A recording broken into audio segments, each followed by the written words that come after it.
Hello, everybody.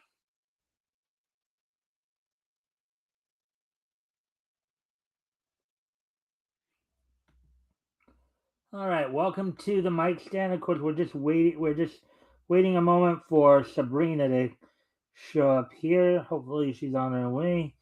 Now, remember tonight. Originally, we were going to have Rex from Devil Flyer Momentum on, but due to some technical issues, he was not able to join us this week. So Sabrina was able to come in tonight. Though she's gonna actually try to play in character, as it were, Rex. So she, as she put it, she's gonna try to be a proxy Rex, as it were. So we're just waiting for her to show up, of course. But of course, friendly reminder to everybody: if you haven't already, if you guys can help out by liking and sharing the stream, see if we can get some more friendly people to engage. That'd be appreciated. Also, if anything here grabs your attention, feel free to comment and or ask questions, and I will try to answer the questions to the best of my ability. Let me see. Anyways, we're waiting on her before we get started. Let me just go see if she's on her way or not.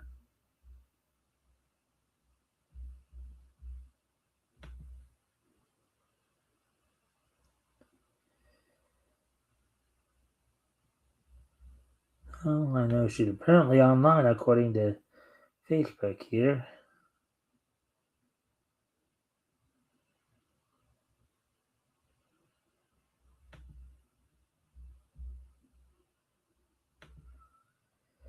La, la, la, la, la. Always in the ranger's hair. Have a picnic basket, you will find him there. Yogi Bear is much smarter than the average bear. He will sleep till noon, but before it's done, he'll have every picnic basket that's in Jellystone Park. Yogi has better than a millionaire just because he's smarter than the average bear. Yes, as I mentioned the other day, as we were covering some of the stuff from MeTV Tunes, they were having a Yogi Bear marathon today to celebrate the 65th anniversary of the premiere of the Yogi Bear show back on January 30th, 1961. So I had a chance to watch some of it earlier, including his birthday special, which as I just looked up a little while ago. The birthday special was actually the final episode of the first run of Yogi Bear. So with an episode that was basically the whole segment was the Yogi Bear segment with guests from all the other Hanna-Barbera shows that were running at the time, of course, including the show he spun off from Huckleberry Hound, Quick Draw McGraw, and of course his own. So ah,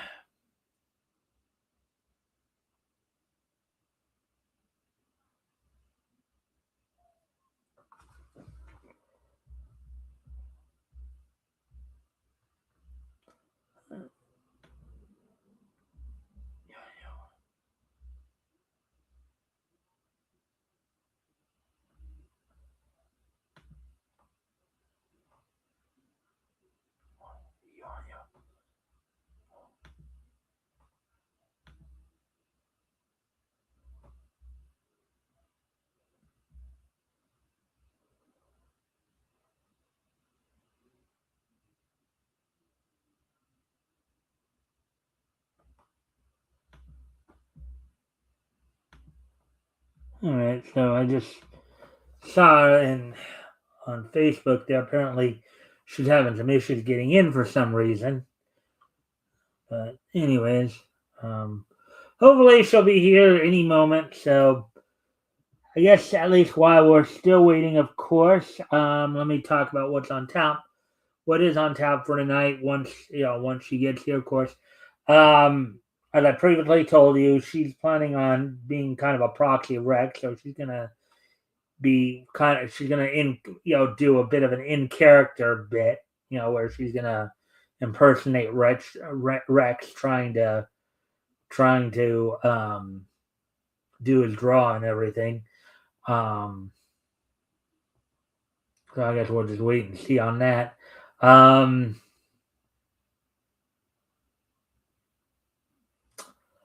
Also, tonight, tonight, of course, we're continuing our trip down Comics History Lane. We'll be looking at comics that went on sale in August of 1940. Most notably, tonight we'll be doing comics from what we know of today as Archie Comics. Back then, they were known as MLJ Enterprises. We'll be reading from Top Notch Comics, Volume 1, Issue 9, and Blue Ribbon Comics, Volume 1, Issue 7. We'll be reading such features. I'll be introducing you all to Black Hood, the Black Hood, as well as we'll be reading from not just Black Hood, but also from the Wizard, from in Top Notch Comics, and in, of course, Blue Ribbon. Ah, there she is. Hey there, Sabrina.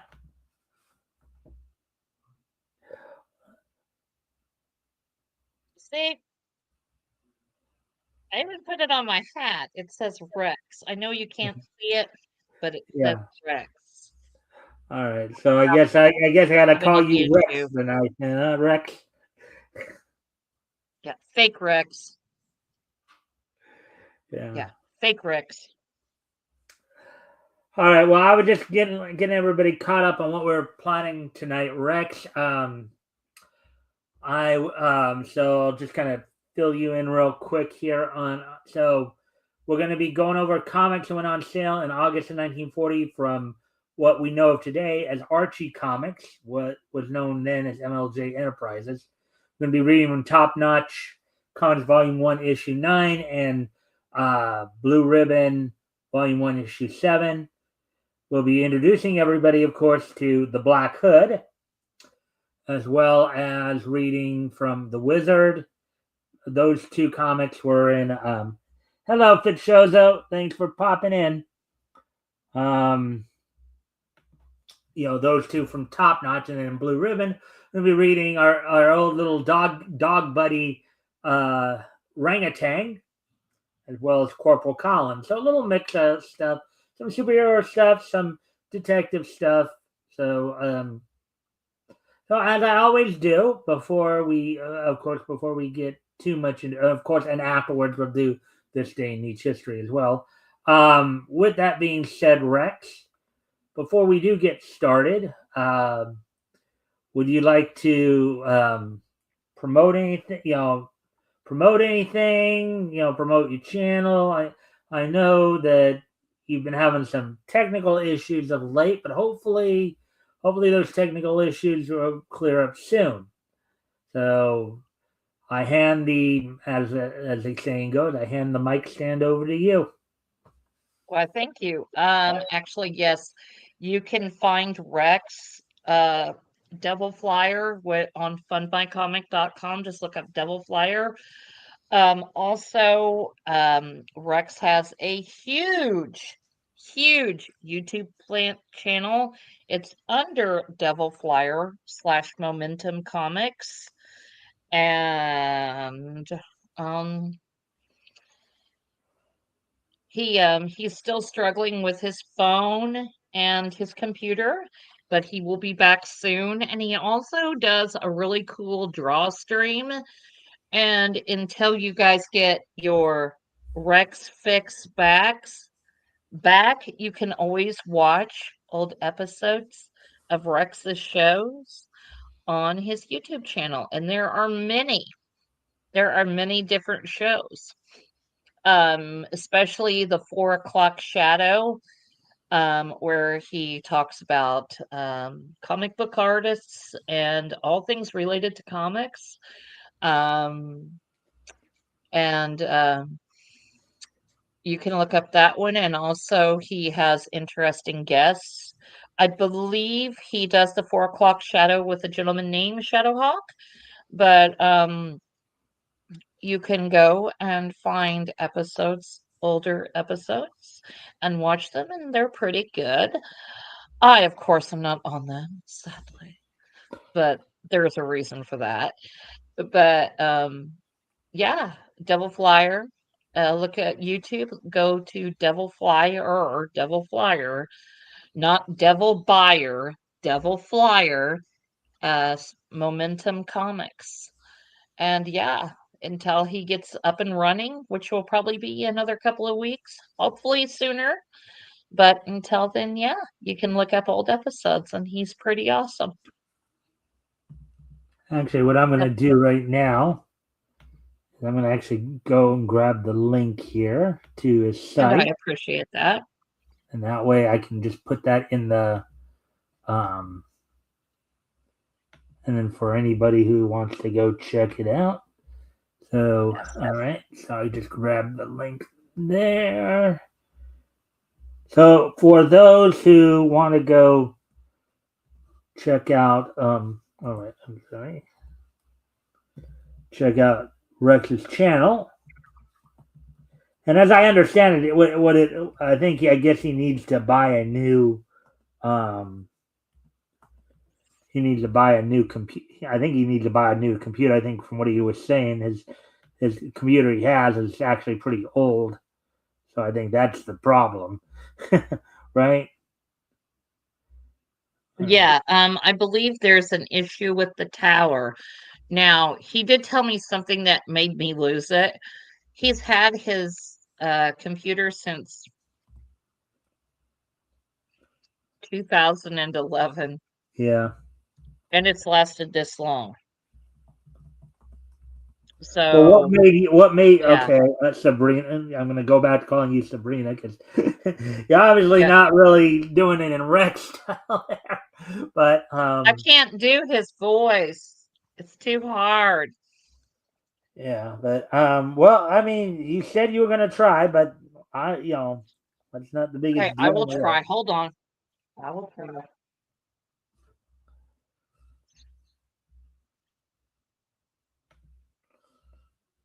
So here is the link to Rex's channel. They're on the YouTube, and here's for that on Rumble as well.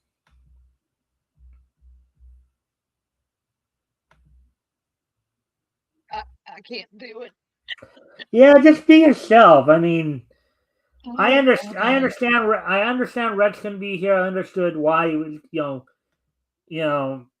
You don't have to like force yourself to try to be Rex just because It's you're that. filming him. It's Yeah, that slow talk that he does, and you just can't do it. And then when he gets animated, like when he gets angry, then he mm-hmm. gets like high pitched, and then it's kind of fast, but it's this slow. I can't do it. No, I can't. I tried. It'll hurt me Well, too much. I think you're better off doing some of the character because we do have a couple of stories where there are going to be some women involved. So, doing the range of the women, going from maybe a higher pitch for like some younger women to maybe the lower pitch for the maybe quote unquote older women. I may even have you. I think there's one or two. There may be one or even two prepubescent boys in there, so I may have you try those as well in terms of the voice work. Well, I know in the orangutan one because that's a dog story. There is a boy involved in that. So, but anyway, all right. so I have already mentioned before. So, and of course, after at the end we'll do the this day in each history segment. But of course, before we actually get into the readings themselves, and I should probably before we get into the readings themselves, let's introduce everybody to the character that's gonna debut on this channel tonight. Who debuted on the basically back in August of 1940 in the pages of Top Notch Comics, Volume 1, Issue 9, and introduce everybody to the Black Hood. Now, we're not going to, of course, as always, we're not going to really read his biography because it's going to be kind of a little bit redundant. since his origin story will probably we'll just go over we'll go over the publication history and maybe even the power set if we can find that portion of it. Um, First off, in the box to the right here, let's see now. I'll get right into this.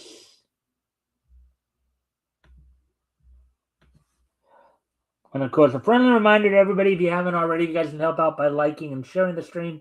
See if we can get some more friendly people to engage. That'd be appreciated. Also, if anything here we talk about grabs your attention, feel free to comment and or ask questions, and we will try to answer the questions to the best of our ability. So, publisher Archie Comics. Let's see, publication. There were three individuals that portrayed the Black Hood in the comics. We're going to just focus right now on the first one, Matthew Berland, who debuted in the issue we're going to look at tonight, Top Notch Comics number 9, Volume 1, number 9. It was originally created by Harry Shorten and Al Carmi, and according to the in-story information, of course, we already went over his alter ego, at least in the Archie Comics. Apparently, DC picked this thing up. His abilities in the Archie comic, great fighter and detective. Basically, doesn't have any superpowers. Just much like a Batman or many of the vigilantes, mystery. What do you want to call them? Vigilantes, masked men, mystery men, as they were sometimes called too. Didn't necessarily have any real superpowers, just, basically just was a detective in a costume, more or less, and had obviously some combat training. All right, so let's get into the information here. So some of the basic information here. So the Black Hood is the name of several fictional characters: Matthew Mateo Berland, Thomas Kip Berland, and Gregory Hedinger. Now, I guess from what I understand, his name was actually originally Matthew Berland, but when I was pre-reading the story this week, I guess at least one source, Grand Comics Database, listed as Kip Berland, but Kip Berland here, I guess, comes a little later. Created by MLJ Comics, later known as Archie Comics, as we've mentioned, during the period known as the Golden Age of comic books. The Black Hood first appeared in Top Notch Comics, number 9, October 1940, and became one of the MLJ's most popular characters. He has been in 4 self-titled series, as well as his own radio show, Black Hood, 1943 to 1944. In recent decades, the Black Hood, along with other Archie Comics superheroes, has been sporadically licensed and published by DC Comics. However, the character reappeared under Archie Comics' Dark Circle comics line in 2015, 11 years ago. I will be right back. I have to shut off something because it's going off. I will be right back, okay? All right. Okay. All right. So, anyways, we still got a few minutes to get through some of the intro here.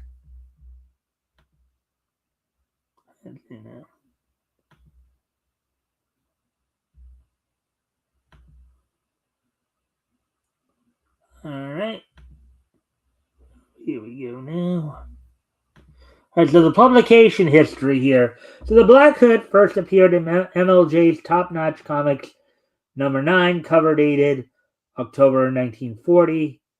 Obviously, release date August of 1940. It was created by Harry Shorten.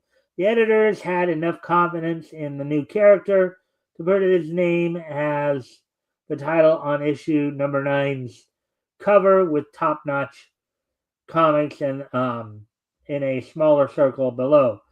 And we'll see that when we, of course, get to the book itself. The Hood became a popular character and was given his own title, Black Hood Comics, a pulp magazine in 1943. Lasted for 11 issues, so just under a year, before being retitled Laugh Comics and becoming an all humor title. The character remained in Top Notch Comics until issue number 44, April 1944. At that point, he moved to Pep Comics for 3 years, from issue number 48 in May of 1944 to number 60, March of 1947. He also appeared in 9 issues of Jackpot Comics from 1941 to 1943. So basically, I think Top Notch for a long time was his primary anthology home, and then he got his own title, but also he would appear in other anthology titles as well. Is what they're saying. A second series debuted as part of the original Red Circle Comics imprint. It lasted for 3 issues from June to October of 1983. The Black Hood was known as Thomas Kip Burland. This Black Hood was known as Thomas Kip Burland, the nephew of the original Black Hood.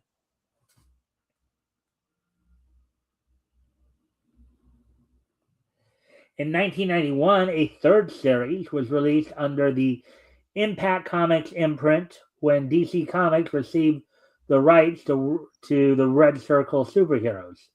Lasted for 13 issues, which included 12 regular issues and 1 annual. A fourth series was released under the Archie Comics imprint Dark Circle Comics in February 2015. In this version, the man under the hood is Officer Gregory Hedinger, who takes up the mantle of the Black Hood after accidentally killing the Thomas Kip Burland version. The series is a much darker and serious take on the character and has a modern violent spin as it examines cops and criminals in the city of Philadelphia. The series is written by Dwayne Swarsinski, with issues 1 through 5 and 7 drawn by Michael Gaydos. Howard Chaykin guest illustrated issue 6, and Robert Hack guest illustrated issue 8. Greg Scott started as the series' new artist in February 2016, beginning with issue 9.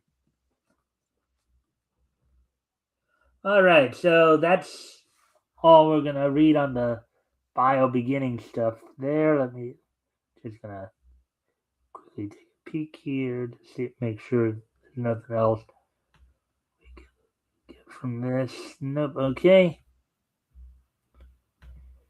All right, so with that being said, let me just, and of course, she's back, everybody. Let me see.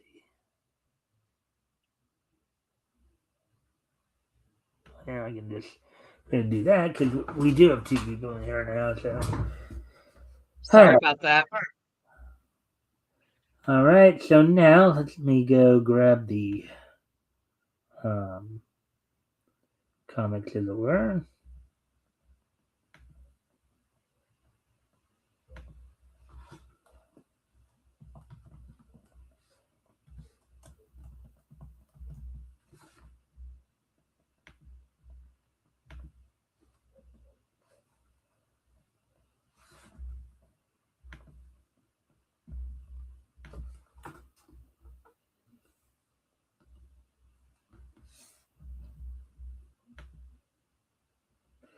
Before we get started, so there's the featuring the Black Hood, top number 9, Top Notch Comics, October. Black Hood, Man of Mystery, and there he is right there on the cover. Okay, where are you seeing this at? Where am I seeing it? Oh, I'm sorry, I forgot to. Yeah, because Well, thank you for letting me know. I should have shared the screen. I'm sorry. yeah, I was like, hold it. Where are you seeing this at? Because I can't see anything on my end. Yeah, because I forgot to share it. That's why. Oh. I forgot to share Because, the. Sabrina, I forgot to share it. I was getting so into reading it, I forgot. Oh, I need to share the screen there, as it were. Yeah. Oh yeah, there's big yellow gold letters there with black lining on there. Black Hood, Man of Mystery, and Roy the Superboy.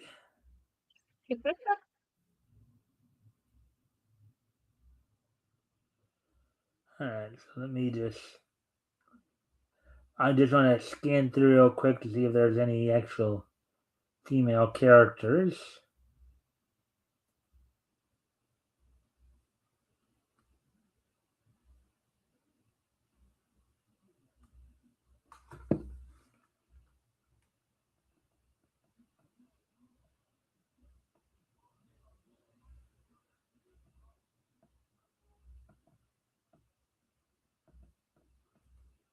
Oh yeah, there are. That's right. There are some female characters more towards the end there. So Okay.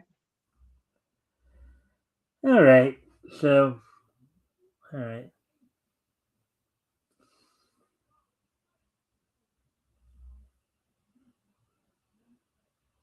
But since they're kind of more at the end, I guess I'll have you do the narration for this story, since the Sure. female characters come up towards the end, and of course I'll do a lot of the male characters and all that. All right, so go for it. Okay. The Black Hood, Man of Mystery. There's some I stuff upper right hand corner. I can't see it. All Oh, I see is the Black Hood, Man of Mystery. you don't see the right here? No, I see it Or the, by Al Cammy and Cliff Campbell. all right, that's all right. Then the Hermit, the Skull. A new figure zooms onto the horizon of the law and order. The Black Hood, Man of Mystery, the greatest force for truth, justice the world has ever known. But first, our story starts in the city of New York with Officer Kip Burland patrolling his beat. Now, as I said earlier, I guess here they're calling him Kip, but I think it was later revealed, as we noted, the first Black Hood actually was Kip's uncle Matthew. I think that that was probably Okay. so. All right. How do you Kip? How's tricks today? Couldn't be any better, Mister Khan.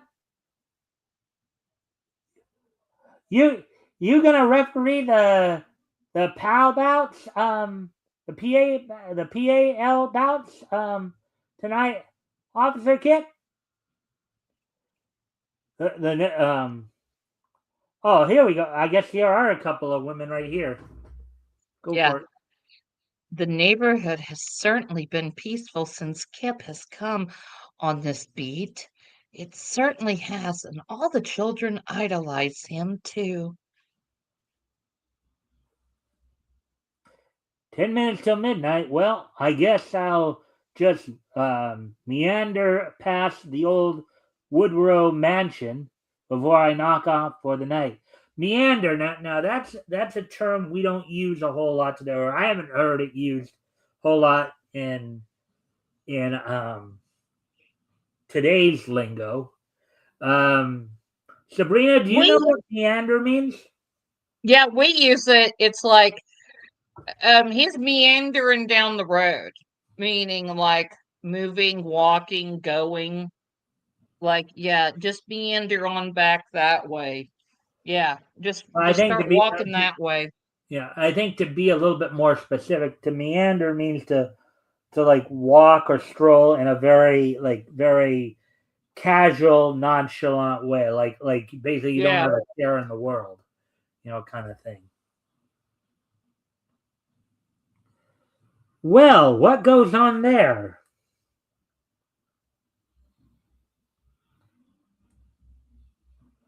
Strange.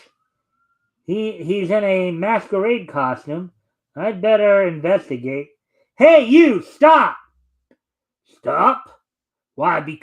Why? Because a mere policeman orders me to? Holy Jupiter! What is this? A man or a corpse? Fool!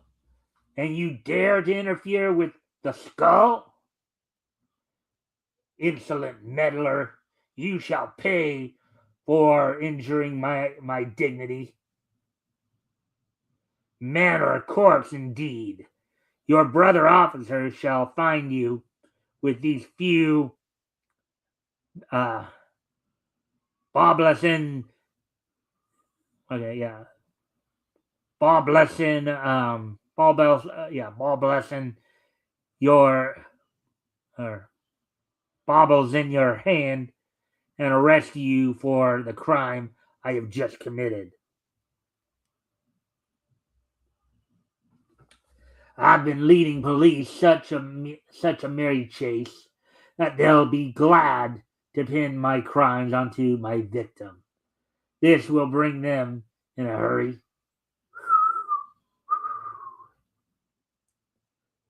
Gosh, Kip Burland, with a handful of diamonds. Who'd have thought that of him? He must have tripped when he came off the balcony.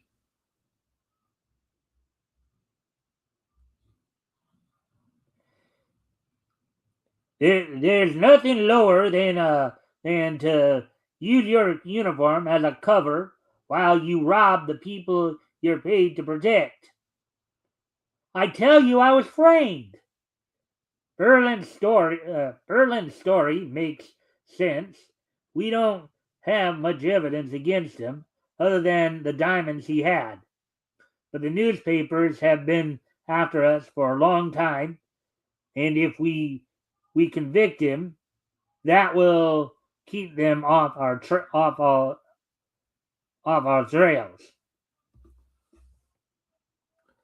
As police commissioner, it is my duty to relieve you of your badge. You will report to the county jail to go on trial for grand larceny.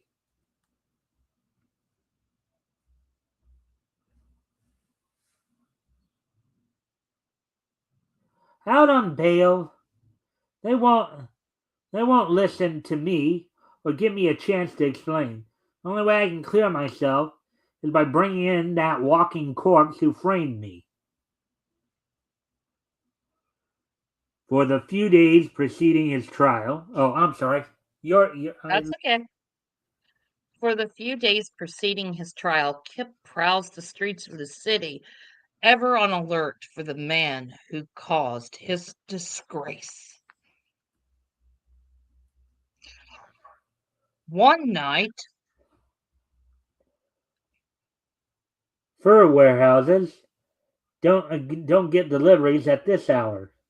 That's a robbery, and maybe my friend is tied up with it.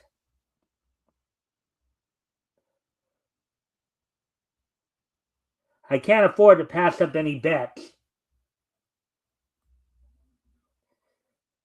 Come out into the open, rats. I want one good look at each of your faces. Hey, boss, a raid. Fools, fools. It's just one man. Take care of him. You. You're the man I want.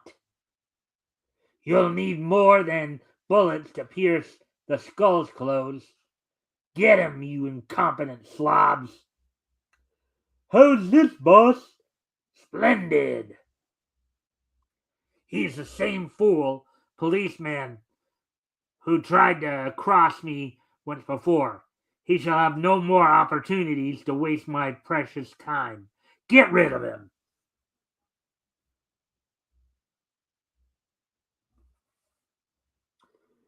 When we get a couple of miles up the post road, we'll toss him out. Better pump some slugs into him first. Yeah, we'll give him a couple on the fly to for good measure. Now, now step on it, Joe. Let's get out of here quick. Now look at the panel on the right there. I just go to show you, comics were not always necessarily made for kids. Look at all that No. blood coming out of his head right there. You see that, Sabrina? Yes, I do. Yes. That's kind of gross, but not gross.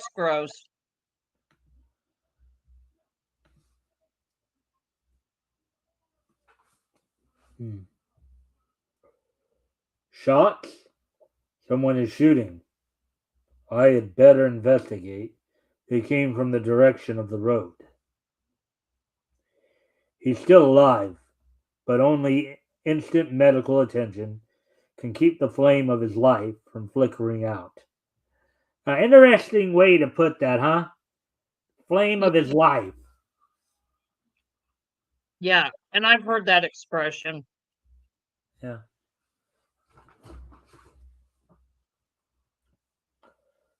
I pray that my medical knowledge does not fail me now. The man has remarkable constitution. I took 8 bullets out of him, and still he lives. Wow, 8 bullets. 8. Yeah. 4 days now that he's been in a coma, hovering between life and death. I wonder who he is. He doesn't look like a gangster, and yet it is evident that he was taken for a ride. Where am I? In a cabin of a hermit, miles deep in the woods. You came close to death, lad, but you're well on the road to recovery now.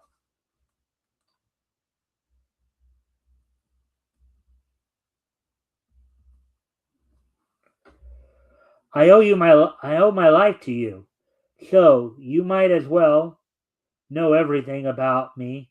I was a policeman until I was framed for robbery by some criminal who looked like a living corpse. Then all the years I served the public meant nothing. Looks like a living corpse, eh? Then it must be the skull. I know him well. Many years ago, I was sheriff in a small western town, but he made me an outlaw. I swore that I'd study and work to become smart enough to defeat him. But my studies took a long time, and now that I'm smart enough, age has sapped my strength. So in the long battle of life, I've been defeated by the skull. Wow. But look, you have an old man who's gained knowledge and wisdom. You have a young man who still has the strength. I wonder what's going to happen here. Any thoughts It's a there? team up. That's. I It's think a that is team a up. possibility. I think that is a very strong possibility. Yeah. Not necessarily. I'm young and I can be strong again. Teach me what you have learned.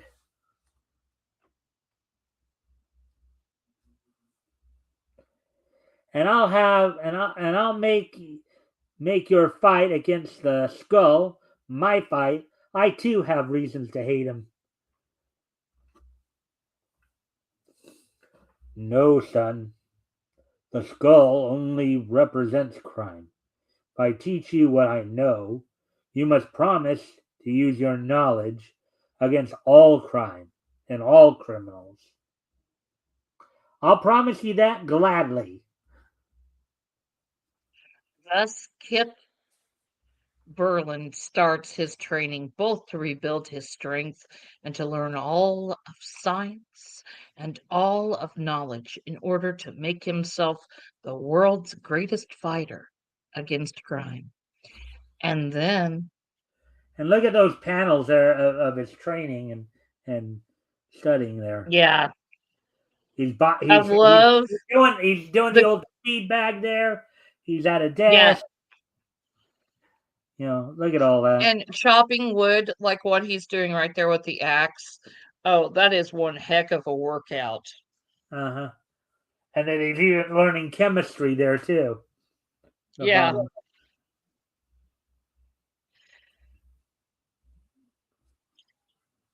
Many months later, the Black Hood is born.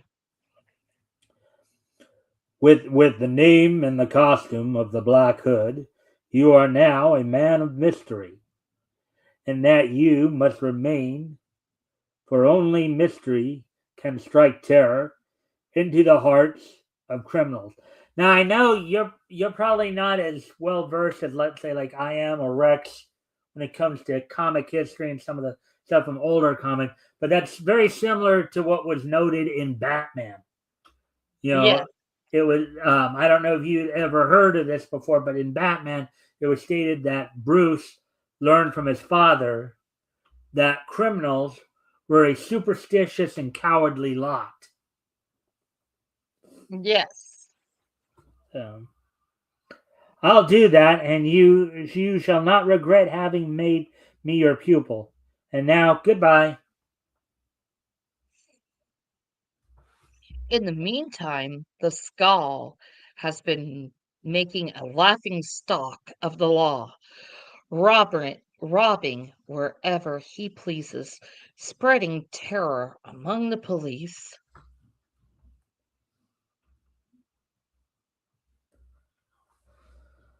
All right. Giving warnings of his crime, then boldly committing them under the very eyes of the law. All right. Ha! The fool police. They think they can cope with a skull. Ha! This is interesting. Barbara Sutton is having a masquerade party for her debut in 2 weeks. And the richest men and women in the country are expected to attend. Now, debut, okay, I know what a debut is. I remember they alluded to it on an episode, one of the earlier episodes of Beverly Hills 90210. So I'm pretty familiar with the idea of what a debut is. Do you know what a debut is? Uh, Yeah. We do not do them um up here as much as they do like in other areas, but it's like coming of age and showing off the lady. right. Yeah, it's more, if anything, from what I understand, debut, which is, of course, where they get the term debutante from, you know, Yes, it's usually applied more to like the upper class, yes, the right? wealthy, yes, very much so, yes. It's more of a ceremony, more of the wealthy. It's as you said, kind of a coming of age kind of party, you know, to acknowledge a woman of society becoming part of the adult society and all that, and that's where like the idea of debutantes come from, you know, and all that. So I heard that. I obviously heard somewhat the term back on Beverly Hills 90210 when Donna Martin was going through all that. But basically, it's something more done in terms of the upper class. You know, Yes. um, you know. So, anyways, In the Sutton home in New York. Be sure to mail those instructions, James, and be sure you call the decorator and the caterer. Very good, Miss Sutton. What is this? A note, madam, addressed to you. Dear Mrs. Sutton, I forgive you for overlooking me when you sent out invitations, but never fear the skull shall not miss your daughter's party. Oh, Oh boy. Oh boy. Barbara! Barbara! This is terrible, horrible, awful. Oh, Barbara, look at this. I'm coming, Mother.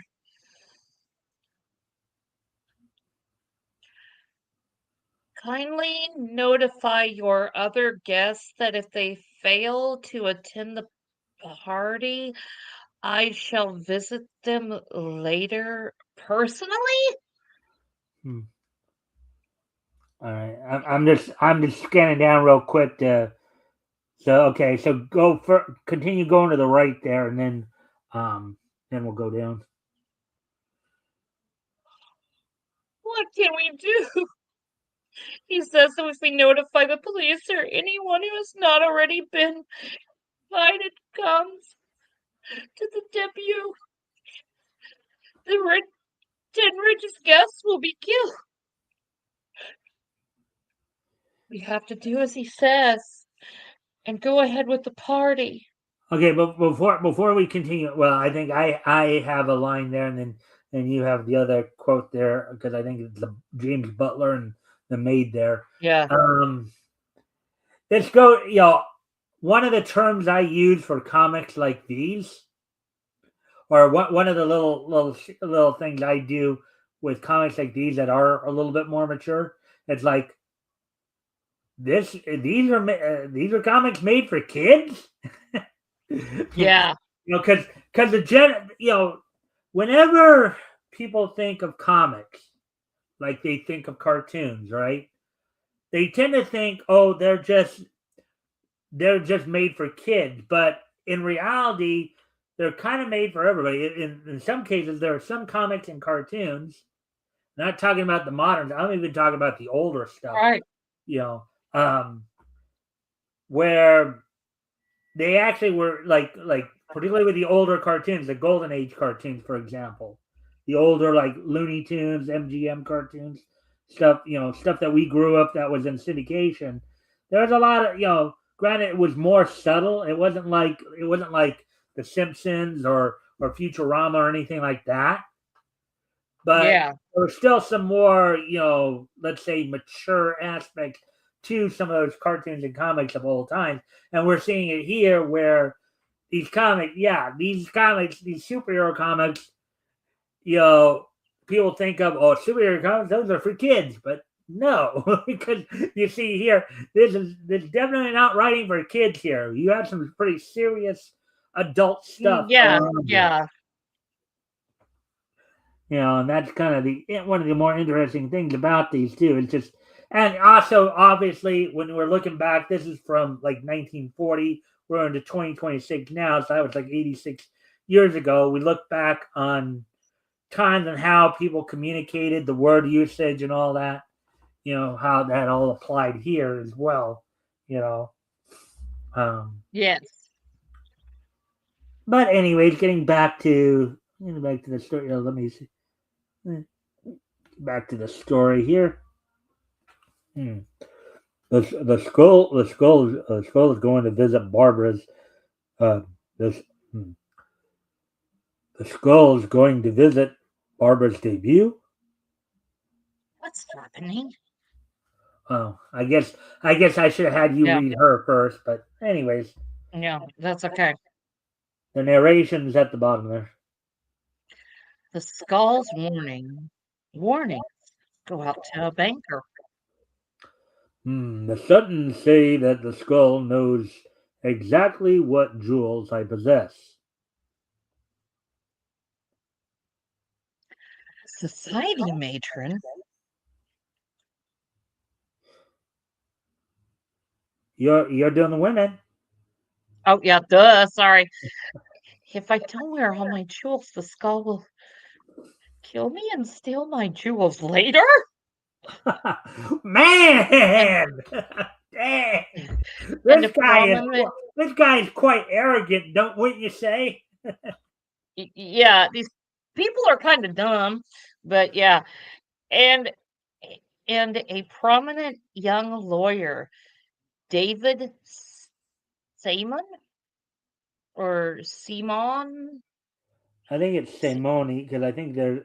I don't know if that's two exclamation marks or one of those, but I think it's Simon actually. Simon. Yeah, The skull will take the jewels. He wants he wa- Skull will take the jewels. He wants something during the night. He wants something during the night, and any victim who raises an outcry will die.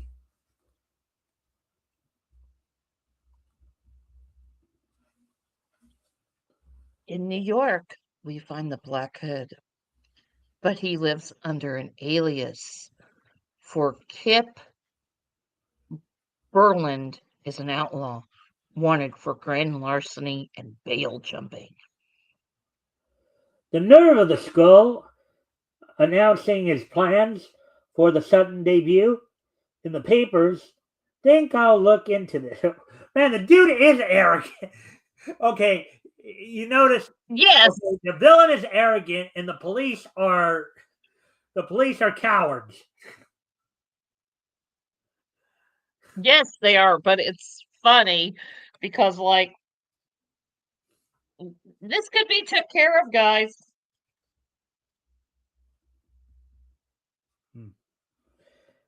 Anyways, continuing on. The night of the Sutton Masquerade debut. You're David Simon, aren't you? Yes. What can I do for you? Plenty. Get into that room and give me your invitation to the Sutton party. I'm going there posing as you. I can't. I can't. I must go to the party myself. The skull will kill me if I don't.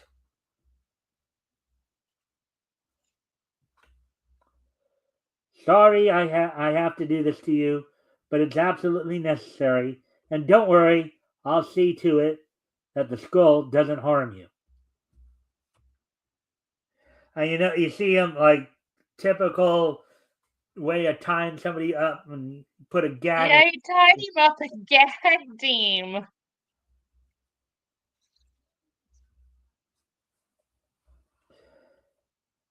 I think these are all women right here. So Mr. and Miss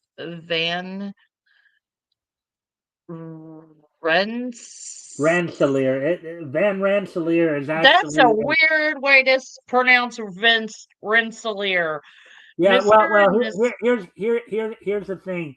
Van Rensselaer, from what I understand, it was more of a common like Dutch name in earlier years. I think I don't know if there are any still living, but back in colonial times, there was actually a New York representative in Congress. I don't know if Yeah, it might have been a little later. It might have been more like early to mid 19th century, where there was a New York, maybe one or two of them, in fact, um, part of the same family. I think their Dutch family goes back many. I don't know if there's still any living today, no. but Oh, they're no, there's a town in the state I live in called Rensselaer, but it isn't spelled like that. yeah. Well, I So think this it's, is more of a Dutch stuff. When you see the word van in there, like it's a middle name or something like that, it's actually yeah, usually like Van Rensselaer, Van Buren, for example. Another example. Those I think those are Dutch. That's Dutch, like from the Netherlands. okay. So Okay, I'll try this again. Mr. and Mrs. Van Rensselaer I am so glad you came. Hello, Barbara. Has the Has skull came yet? I even though I said that was they were all women there, I think the one in orange there, the far left, that's actually a guy. Because when she said Mister and Mrs., so one of them would have had Oh, to have been. sorry.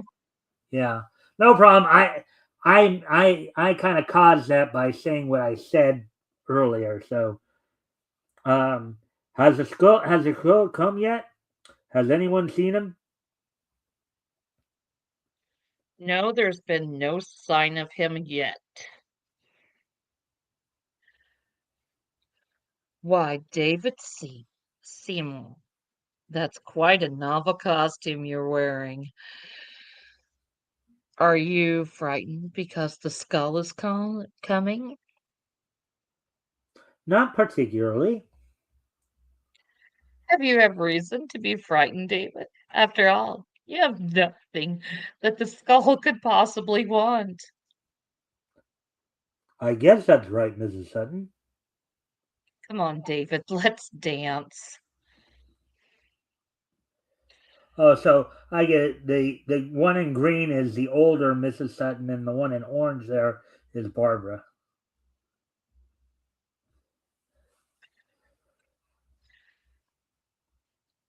Yes, go ahead, you children, dance. All the guests have arrived now, Barbara, so you won't have to greet anyone else at the door. Let's all try to have a good time, even though that terrible shadow is hovering over all of us. Let's see there.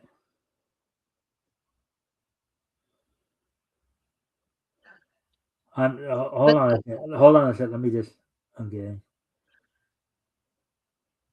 All right. Yeah. Okay. So I think the one on the left there is you, and then the one on the right is me. Go for it. I don't know why, David, but somehow I like you much more tonight than I ever did before. That's strange, isn't it?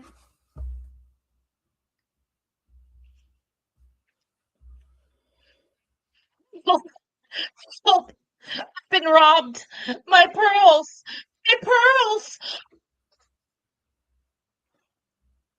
And then there's Ugg there. I made that noise. Okay.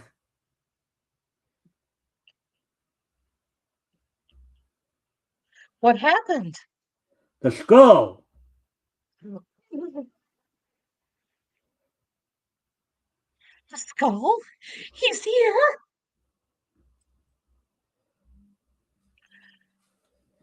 As the victim falls dead on her feet, flesh starts shriveling until her face is the caricature of the skull. Oh God, how ghastly that would be. That is Okay. disgusting. Quite ghastly to say the least. Um, Yes. Look, this is what killed her. The skull caught her in the jugular vein with a poison pellet.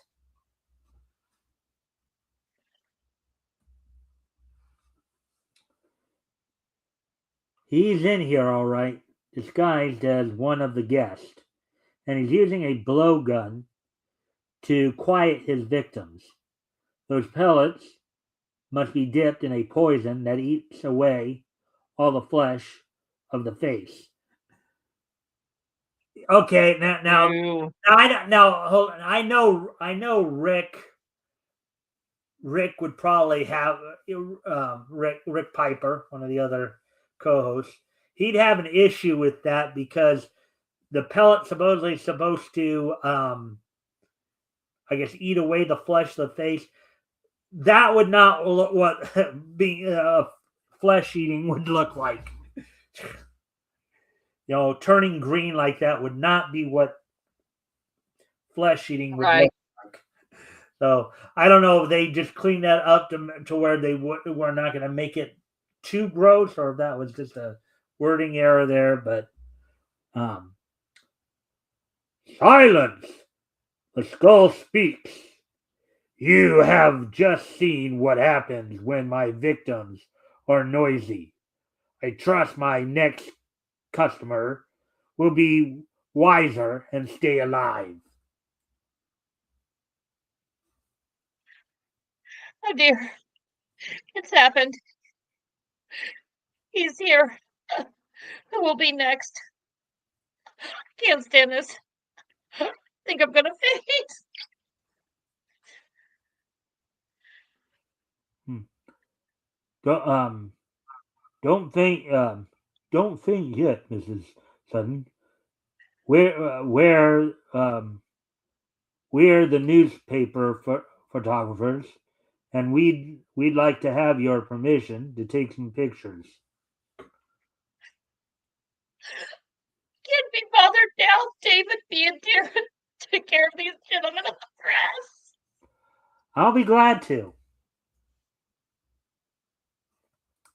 The Suttons are uh, the Suttons are candid camera fiends. They'd like it if you boys get up on the balcony and take all the pictures you want while nobody is expecting them. That's right. You get over the other side so you can cover the entrance. Wow, so look at it. He's placing the Yeah. camera in some pretty sharp strategic spots here. Oh, this is like laying a trap.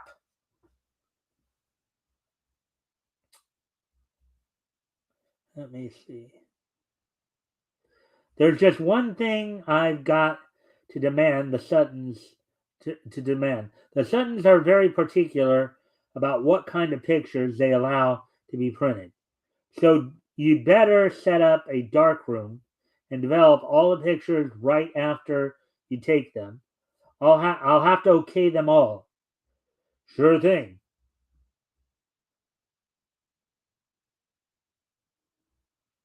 Okay. You're sure acting like a real soldier, Barbara. Bearing up, um, bearing up the way you're doing under all the strain. I don't know why it is, David, but I feel awfully safe when I'm in your arms. And heaven knows you've never affected me this way before. Because, well, what do we know that she doesn't there, Sabrina? That isn't her. That isn't David. Or that's not the David she knows, anyways. Nope. Suddenly, I've been robbed.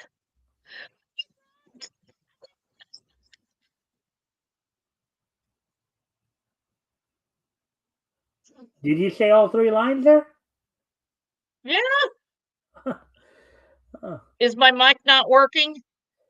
Well, I heard you say I've been robbed once, and then because it was I've been robbed, I've been ugh. So I don't know if you just cut out there or what, but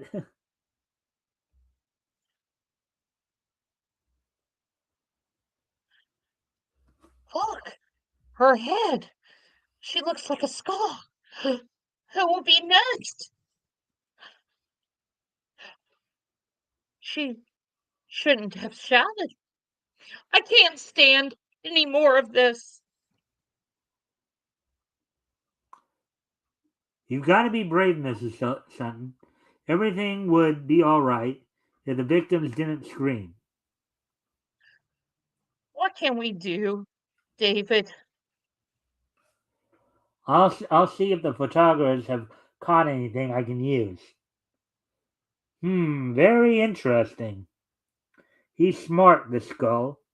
Darn smart. But his but his con but his conceit in letting the photographers come is going to prove his undoing.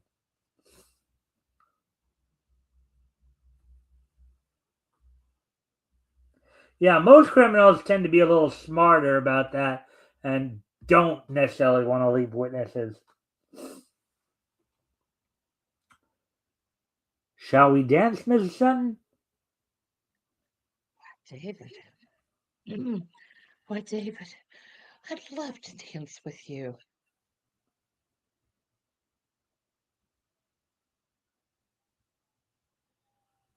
David, can't you try to do something to catch the skull? I wouldn't dare, Mrs. Sutton. He's far too dangerous. But I'll catch you.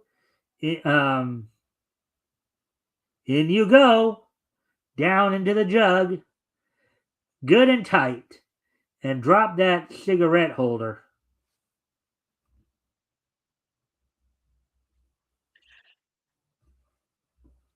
Oh no, David, how dare you? Oh, help! What's going on?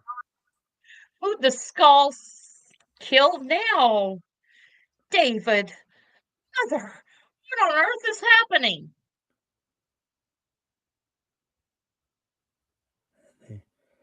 Stay back. Stay back, all of you. I've got something interesting to show you. David must be the skull. He must be the one.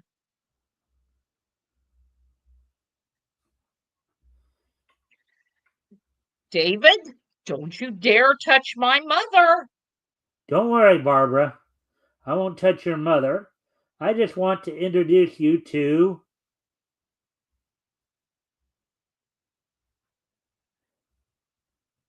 the skull. Dog, you'll suffer for this. You'll live to hate the day you were born. You'll probably find your mother safe at home, Barbara, maybe just a bit shaken up and frightened, but not hurt. And you'll find David Simon at his home in the same condition. Now, call in the police. They're stationed outside. But who are you? Let me ask you something. Barbara Sutton was introduced here. Any kind of thoughts on her? What do you mean? I'm sorry. Well, because I think I don't know if I saw this or not in one of the readings, but I think she might be his love interest in the near future here. Oh, oh, okay. I was just seeing if maybe you picked up on anything on that or not, but me, I'm the Black Hood. Goodbye now. But won't you wait? Let me thank you. Come along, Skull. We got the hot seat waiting for you. Blockhead. I wonder who he is and why he ran from the police. And gee, I'd love to see him again.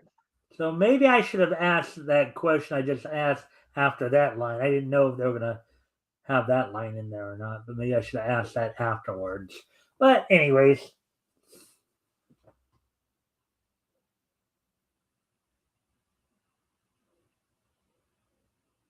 The next night, hello, Barbara. Remember me? Black Hood. All right. So yeah, go to the right. I was just checking to see because I saw some stuff down there, but that's in another box. So just read it to the right. I thought I'd love. I thought I owed you a little explanation. These pictures are the things that tripped up the skull. He had a cigarette holder fixed up to blow poison darts. By the way, how is your mother? She's fine, completely recovered from her shock. And there are the shot. There are the shots right there. The photographs. Mother says that just before she left for the party, she went to her room and the skull was there. He took her costume and then disguised himself to look like her. Hmm. He took her costume. Now, obviously, they don't allude to it here, but you have to kind of wonder if she was already in costume. I mean, you almost wonder, okay, did he strip Yeah. her? Did he end up stripping her, or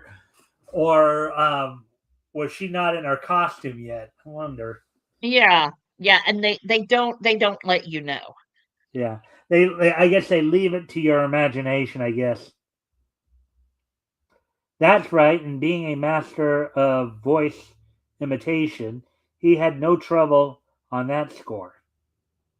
I would say so. Uh, grossly looking man being able to pull off, even that being kind of an older woman whose voice tends to be a little lower than a younger woman to begin with. So, uh, it sounds like you just cut out again. You there? No, I was taking a deep breath. I'm sorry. I'm having breathing issues. Oh, all right. Well, oh, okay. I just came over real quick to see if you were still there. Sorry. Hey, not Sherry. Sorry, Yeah, I I'm didn't. right here. Yeah, sorry I I'm didn't right catch here. you earlier here, not Sherry. I arrived. Thank you. Let's see. And before you say it, I've liked and shared. Um, and I'll comment when need be. All right. Thank you. Yeah, Natsuri was on me about how I always give the little promo of the promo shtick I do. So that's why he said all that. I just said all that. Um, but anyways, um, yeah, I know you probably already said that, but why don't you say it again? Because I haven't said it yet. oh, okay. Uh, Um, but who are you? And how can I see you again? And why do you run from the police? Who I really am and why I run from the police, I cannot tell. But if you want to see me, you can look for me. Look wherever crime is being done, wherever innocent people are being oppressed, wherever injustice uh, reigns, there you will always find the Black Hood fighting to right all wrongs. And so I guess that ends the career of the Skull. The police took him under heavy guard to the death house. Hmm. The police took him, my son. You made a big mistake. That jail has not yet been built. The jail has not yet been built from which the skull cannot escape. Whoa, Oh boy, whoa, look at that last panel sorry. right there. Look at that last panel right there. A little foreshadowing here, huh? Okay. Go. Jail is not built. So the Black Hood will be wherever there is trouble. Well, Barbara, from now on you go looking for trouble, Oh, and when you find it, yell long and loud for the Black Hood. oh boy. It looks like she's about to get to some trouble. Yeah. Yeah. So the Black Hood challenges the Skull. He won the first deal, but we'll see. We'll see. The Black Hood versus the Skull. This is the battle finish. Is the battle finished, or does the Skull escape? Don't miss the next issue of Top Notch Comics. Wow, what a way to end the story too. There, Barbara's gonna go looking for trouble, and Barbara's gonna get it, and she's and gonna the wind up skull is getting in trouble. ominously looking behind her. Look, at least the way they have the panel there, it's almost like you almost get the sense that he's about to kidnap her. I don't know if that's supposed to be two separate panels or if that's like the I think same. it is like, yes, I think it is, but Well, actually, yeah. well, yeah, I guess it is. It is two separate panels, but the way they have it painted there, it almost looks like um, he's like right behind her and almost like he's about to kidnap her or something like that. All right, so Yes. we're through with the first story there. Oh, wait, look, I've got some comments here. Oh wait, Okay. oh no, those are actually comments I already read. Okay. All right. So with that being said, overall impressions of this first story. Honestly, I don't know yet. I don't know yet. Well, it is the first story in the series. I mean, obviously, he became pretty popular enough to run for quite a few years there, um, in what would eventually become Archie Comics. Um, so you don't have a whole lot of thoughts on it or anything like that. Not right now, no. Not right now, no. Hmm. So, what did you think of the pacing of the story? Well, I don't know. I mean, I thought it was good. I like how the old man rescued him and taught him like stuff. I like how he got the newspaper people to take photos and then lied to him and said, "Hey, hey, hey," like, "Hey, they want some candid shots, but they're very particular about who does this and who does that." So I Hmm. thought that was funny. And I also think it's funny how nobody knew that the skull was actually not the mother. Hmm. Like, could the daughter tell? Like, it was kind of weird, but it was good. It was funny how he disguised himself. He must be really good at disguises to do that. Well, my guess is that again, well, because you did have characters similar to this around this time. Again, you could make the argument here that the Black Hood here is MLJ's version of the Batman because Right. Batman kind of became a kind of everyman kind of hero where he trained in a bunch of different disciplines. You know, became Matt. He wasn't a jack of all trades. Batman's case, he wasn't a jack of all trades. He was a master of all trades. This guy, Black Hood, is kind of in that similar vein, and you can make the argument to a certain extent, at least more based on Batman's later, the later relationship between Batman and Alfred, in the silver and bronze age, and even in the modern Right. age, um, where it was like a mentor mentee kind of relationship there. Yeah, that is kind of, yeah, he is being, yes. Yeah. So what did you Sorry. think of Barbara Sutton as a character? I like her, but I think she's going to get into a lot of trouble.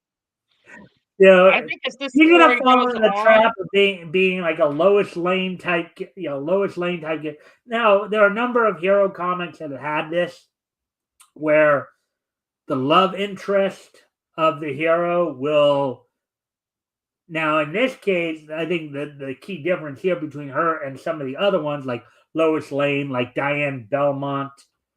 Um, let's see, those are Diane Belmont from Sandman, of course, who I'm talking about. Um, some of Batman's love interests as well.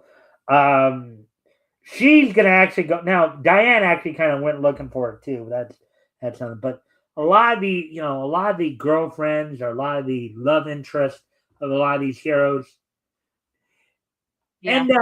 end up being getting involved one way or another, even if they're not necessarily trying to. But in this case, she's trying to. So, all right. So, anyways, we're gonna move She's on to the I story. think the Black Hood series, I think that the Black Hood series is going to be good, and I think this would be something that if I could find more of, I would probably read. Yeah. Well, it is good because from what we've read, it did run for quite a while there throughout the 40s and 50s. Yeah, and So I like the origin story of this one. I like how they made the origin story part of the story. Like, Mhm. instead of like glossing over it, they actually made like an origin story. Yeah. Like they Well, made I think a uh, lot of the comics from this time period, were that's part of the reason why I didn't go over the guy's bio. That's why yeah, usually when I'm introducing the characters, I don't go over the bio because most of the time they actually do flesh out a you know a an origin story.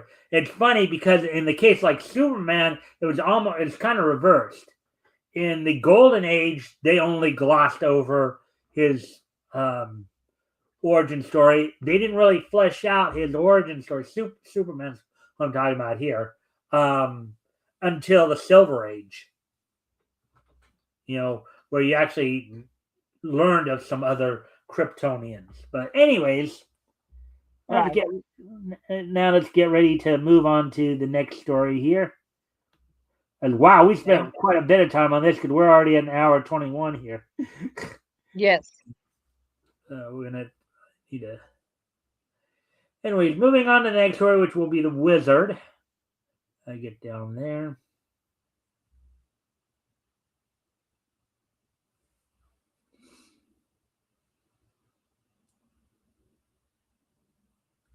Now, if you give me 1 minute, I'm gonna go get some water, okay? All And right. then I'll be right back, okay? Okay.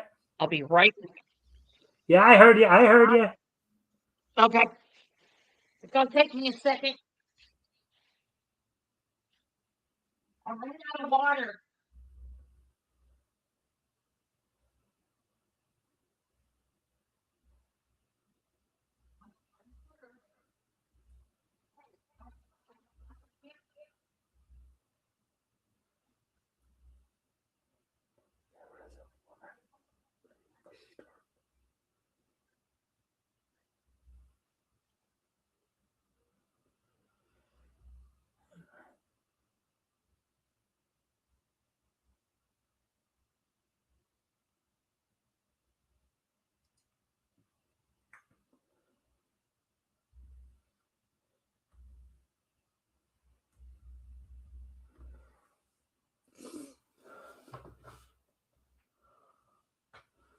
All right. So hopefully everybody's enjoying the show thus far. Of course, a reminder for those who haven't yet, if you haven't already, if you guys can help out by liking and sharing the stream, see if we can get some more friendly people to engage. That'd be appreciated. Also, if anything here grabs your attention, feel free to comment and or ask questions.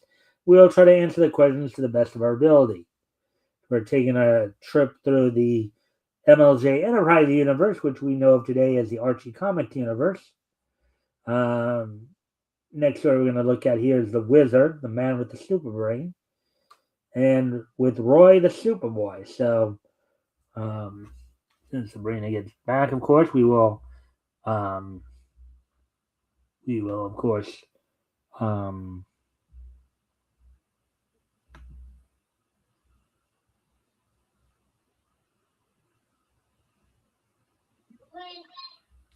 you back? I'm coming. I am short, and I have short, stubby legs, so it takes me forever to run from one end of the house to the other. Hmm. Please forgive me. Uh, And forgive me. There is a sink right next to me in another room, but I prefer filtered water. all right. All right. So anyway, we're going to move on to the next story here. So there is a woman. There is Okay. a woman. I think from the start of the story here. So, Okay. yeah. So I'll do the narration and. But what I will do, aside from the female characters, of course, I think you can do Roy the Superboy too here. You know, I don't know if you were aware Okay. of it, but it's been a common practice in voice acting for women to do like younger male characters, prepubescent boy characters. Um, I can do that. I'll try. Sure. just all you have to really do is just be a little bit higher pitch in your normal voice, and just Okay, I can do that. Okay. Yeah, sure. I'll try. all right.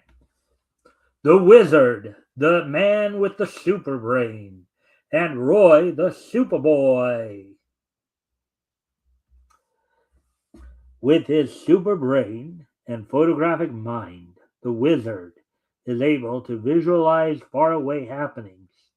With these mental powers and his super strength, the Wizard is the scourge of the underworld.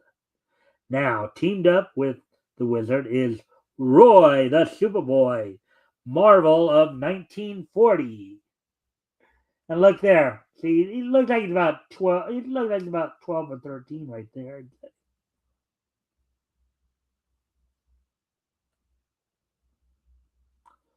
A car pulls up in front of the police station.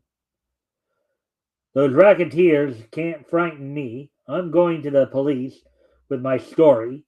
What's that? Merciful heavens!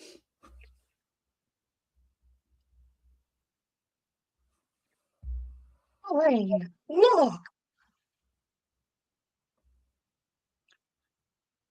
Wow. Look at that guy go. He's scared silly. Good Lord! I've seen unusual sights, but Jane, don't you mix in this murder business. Um, this is a case for the Wizard.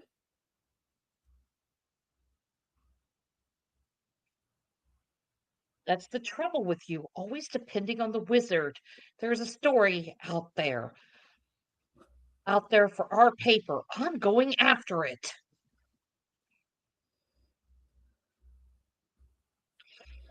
Hey there, wait a minute. I want to talk to you.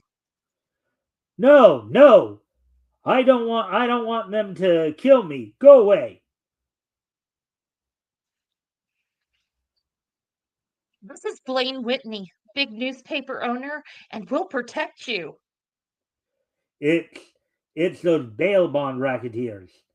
First they bail me out, and then charge me an exorbitant interest rate. Ah, it sounds like bail extortion almost, or bail racketeering.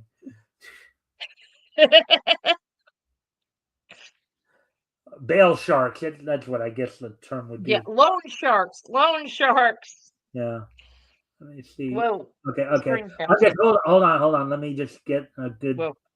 All right, because I needed to see how the panels were trying to figure out Oh, I trying thought to it was figure on out my end. I thought it was my thing. I was like, whoa, it's doing something weird. no, it's me just going back and forth because I'm trying to figure out the proper alignment here of the panel. So we'll start top left there, then directly to the right, then like bottom left, I believe, and then the bottom two there. So I think that's how Okay. I'm trying. I was trying. You see how they drew the panels there? They're not quite Yeah, now I linear, do. so you have to figure out exact. So sometimes you have to stop and figure out exact. Um, Oh, I thought it was bouncing because I did something wrong on my end. no, it's not you. I was going back and forth with it. Oh, okay. That other corpse was somebody just like my. Wait, oh, that other corpse was somebody just like myself, who refused to be intimidated by their threats. As the key is inserted. Oh, wait a minute. Oh, okay. So actually, maybe we should go all down first. Let's see. A murder. Wait. Oh, hold on. Yeah, it is going to Okay, the right. okay. No, Yeah. okay. As the key is inserted into the lock, because he's trying to work the lock there. See.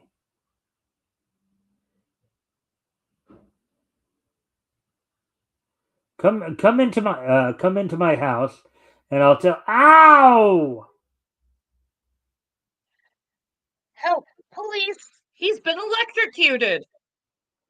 I'll be a murder. How did it happen? That girl standing right next to him. I saw her. Bail bond racketeers. Whoa. Oh, whoa, sorry. Bail bond racketeers. He said if I were to get into some trouble, they might approach me. I'll do it.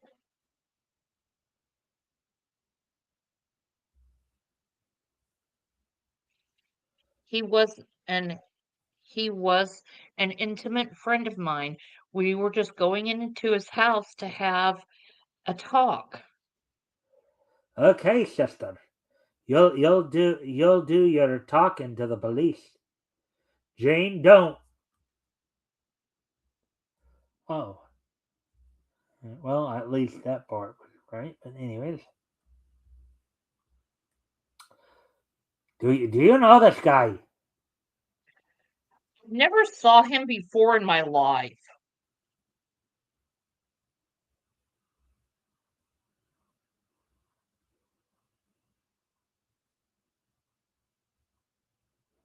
You're the kid. Oh, I couldn't tell if that was a kid or not. No, I'm that's the sorry. kid. It's Roy. What a whopper. Roy. Blaine and Roy follow Jane to the police station. I'm beginning to see Jane's plan. It might work. We'll just see what develops and make sure she isn't harmed. Why didn't you tell the cops who she was? Oh, I see. Can't. Sometimes they'll do that. They'll kind of misalign the word bubbles. Yeah. We'll have to lock you up for questioning.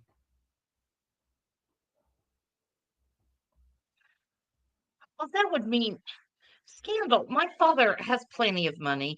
He'll fix everything.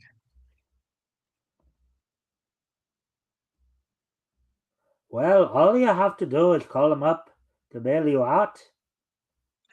It's impossible. He's abroad. Then I must lock you up. The boss just tipped me off. The Irene got rocks. It's Irene got rocks, and she's worried about scandal. Hurry down with that bail.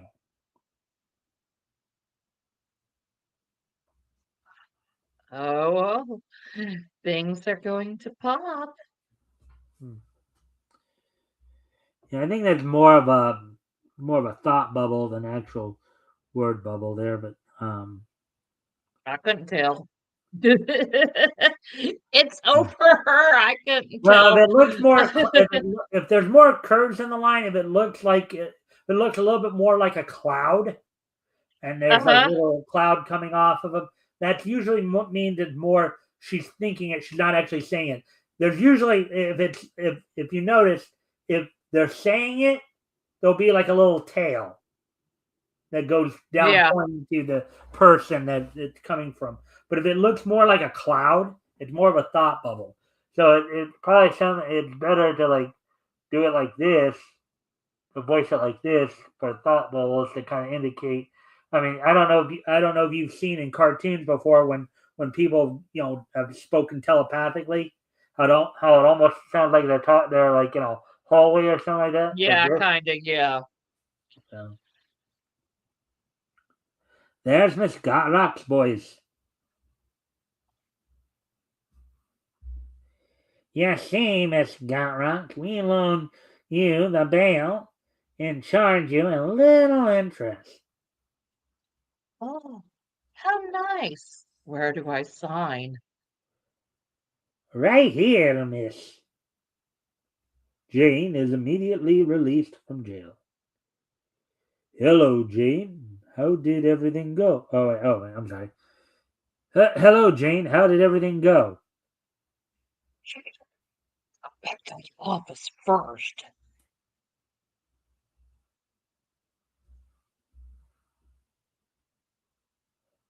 Ha ha! She fell for it.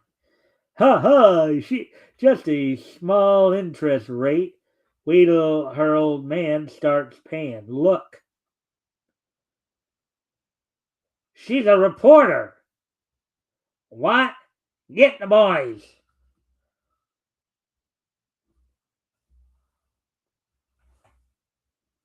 I snapped a picture of that contract with my little pocket camera, and I'm running a story right now.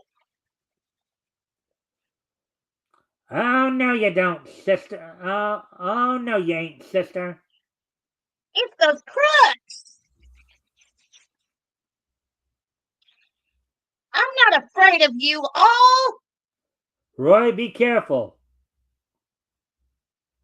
That fixes you, brat. Blaine, you coward! Why don't you do something?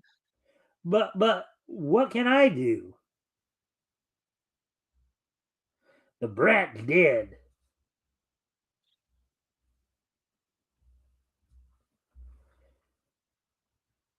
Why should knock him off right now? The boss wants to take care of them himself. Take him in there. We gotta wait for the boss.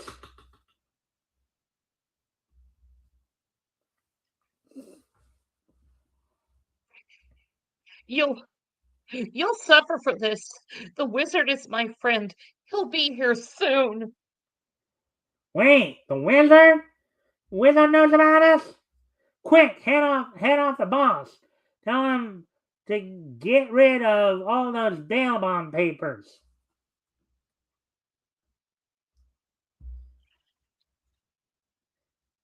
That bullet only creased me. If I hadn't come right away, you wouldn't have been able to.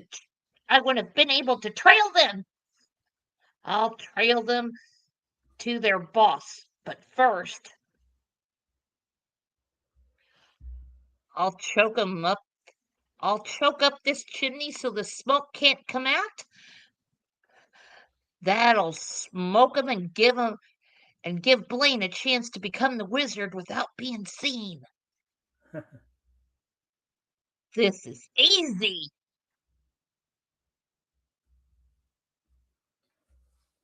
And now the wizard's going to pay back a few debts. Look at it, even she's getting suffocated. Yeah. She's like in the background, like all elegant like. Yeah. The flume's clogged up. Gotta get out or we'll choke to death. Hey, Slits, how about them two in there? Let 'em stay. The wizard!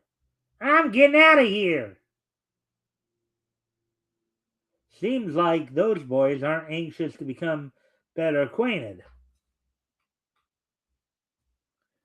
But I am now. If I haven't lost I haven't lost my eye. Oof. Bullseye. The wizard brings his super brain into play.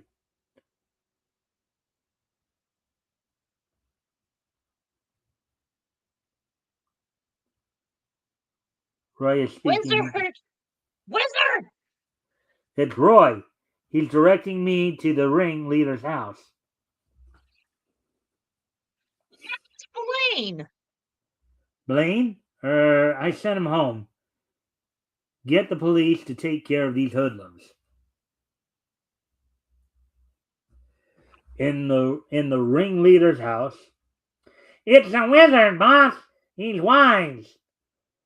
With these papers gone, they'll never be able to pin anything on us. There go $100,000 worth of bail bond receipts, but we'll get it all back when this thing blows over.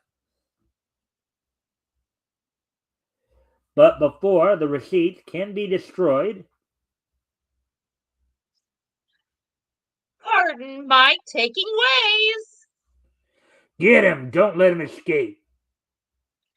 Try and do it.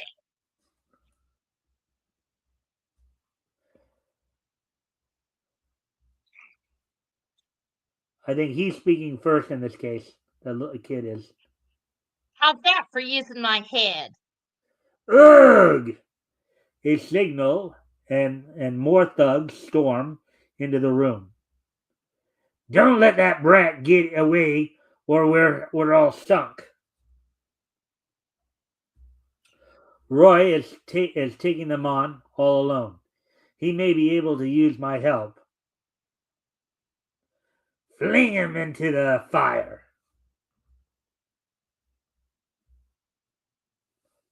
I've got something to say about that. The wizard! Hydro. Look at it. Hold on. I'm looking. Very interesting design there, huh? It kind of does look like a Oh, water pistol. hold on. Hold on. I gotta.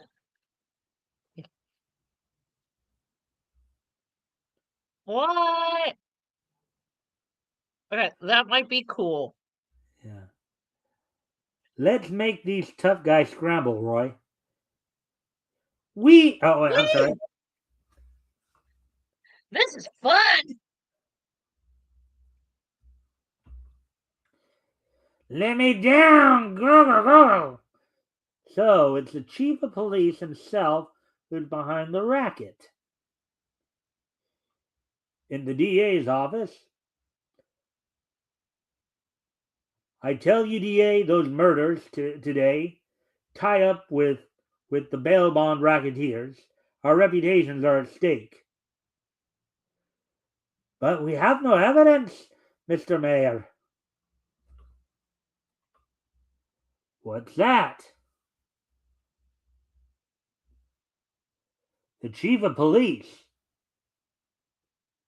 Great heavens! These papers give us all the evidence we need on the bail bond racketeers, and our chief of police is behind it. Later,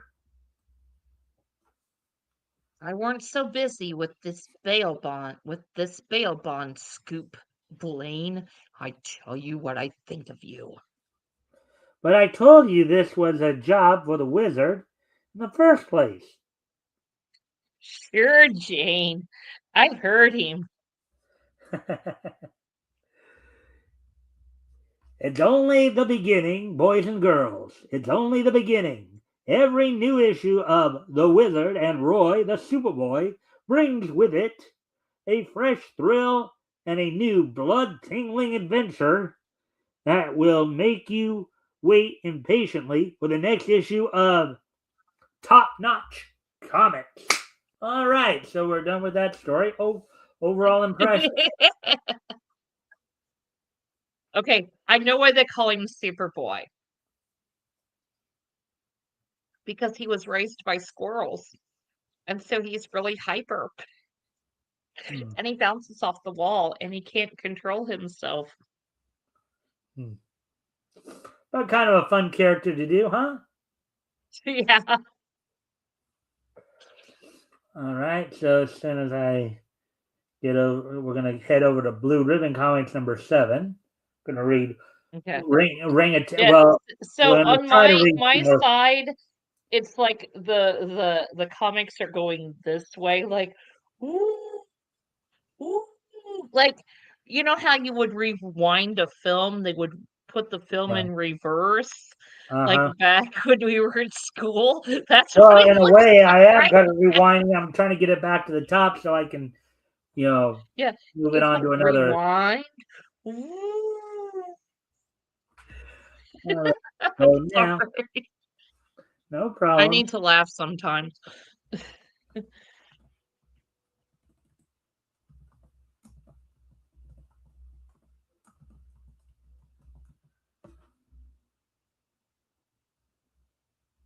And forgive me, but I've had to shut the door because I had something that kept trying to come into the room, and I knew it would be a problem. Oh, one of your cats? Yes, the evil one. All right. So, well, and I don't know, the cat would want to be in the room at this point because the first story we're going to do from this particular issue, Blue Ribbon Comics. And this is going to have to be our last story because we're already at an hour 45 here. So Right. we're going to probably be running over. I usually try to do this within 2 hours, but I think we spent, Yeah. we got too much commentary on the other stuff. But I want to get at least Orangutan in because Orangutan's a cute little dog. Well, not cute as much, but it's a dog story, dog hero story. Hey, we like dog stories. Blue Ribbon Comics. Orangutan, the Wonder Dog. Hercules, modern champion of justice.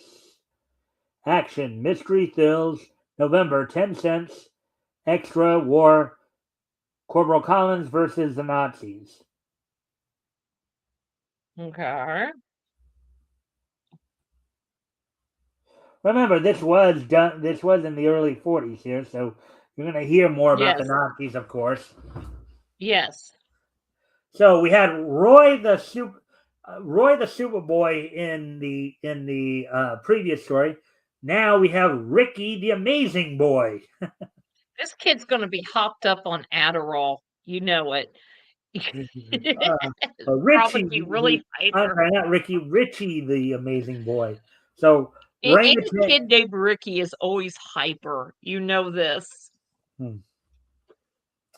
Orangutan, the Wonder Dog, with Richie the. And I'll do, of course, the you can do the female characters and of course the kid here, and then Oh, yes, of course. I'll I'll do do the hyperactive kid. Yeah.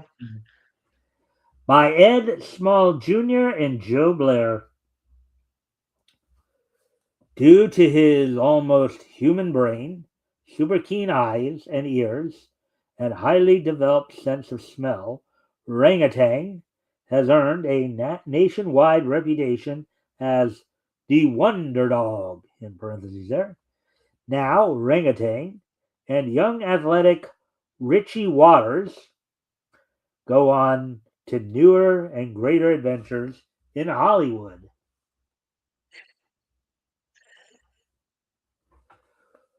When his master, High Speed, the ace detective, was laid low by a bullet wound, Orangutan and Richie Waters, the Amazing Boy, solved one of Hollywood's most baffling mysteries. Due to the publicity, Richie is given an opportunity to make a motion picture.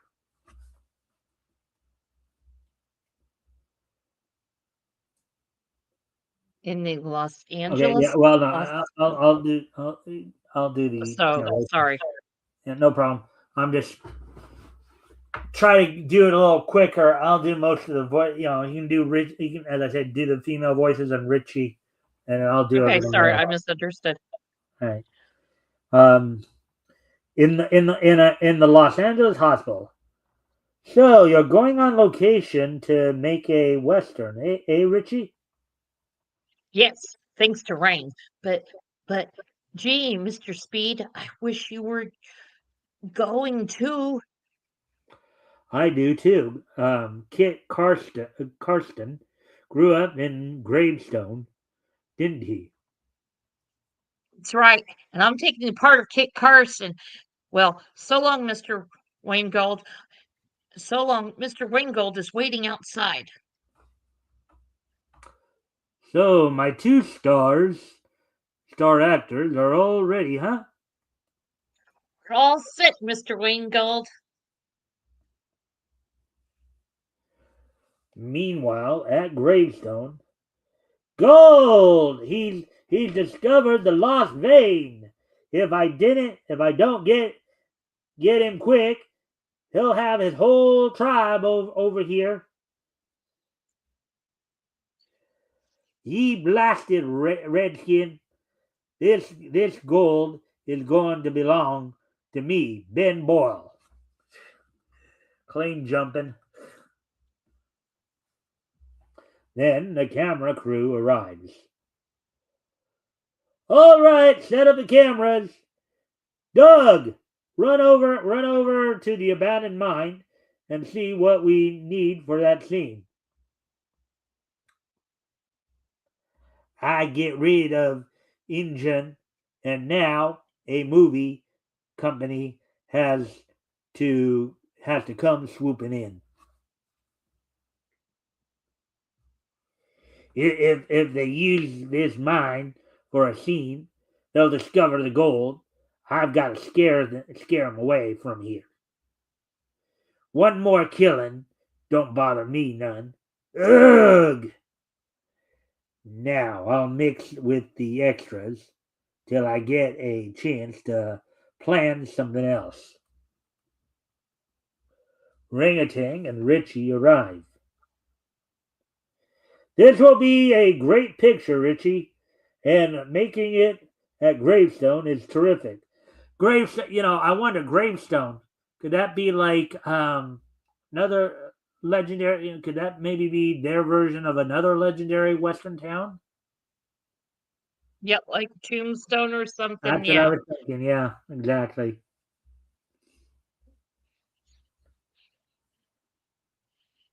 Yes, sir. Don't go away, Rang.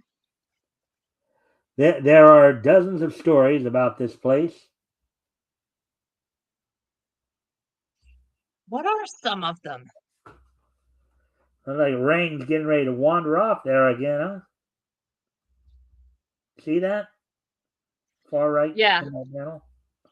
Maybe he has to go potty. He's been in a car for a little bit.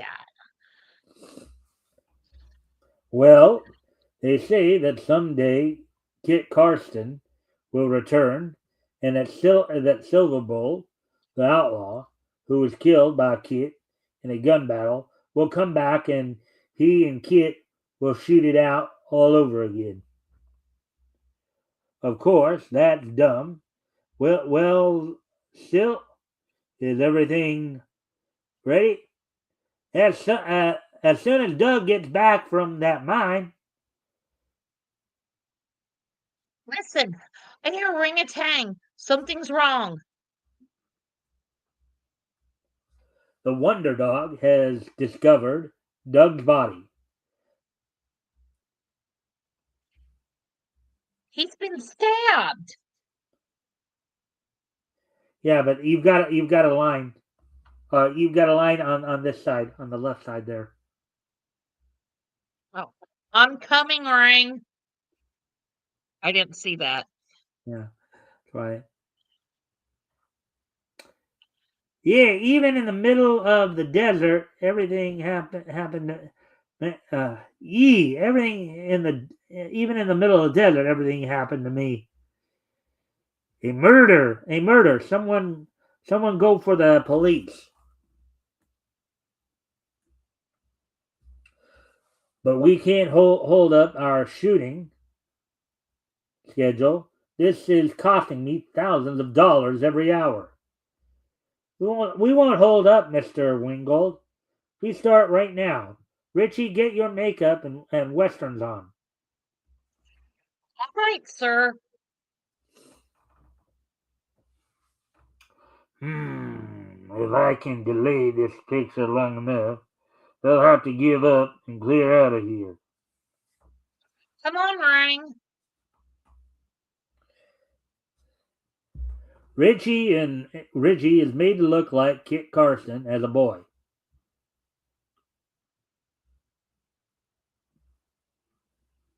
Well, partner, let's get a going with this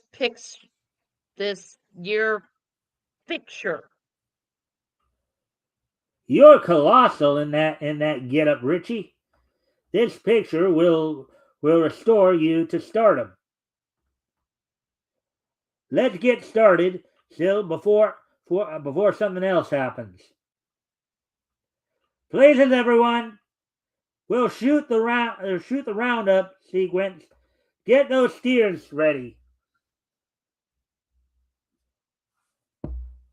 Come on, horse, After that critter. Oh, I'm sorry. Actually, I think that's supposed to be you. Sorry. Oh, I can't tell because it was just, come on, horse, after that critter. This is my chance. I'll get rid of the kid, and I'll break up the picture. Here and now.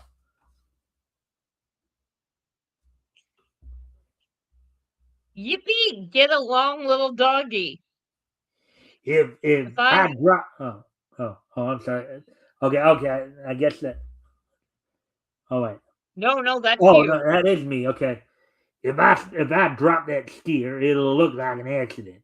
And this dust will cover my escape. Oh my gosh! Oh, look at that mess. Oh dear. The shot starts a stampede in Richie's direction.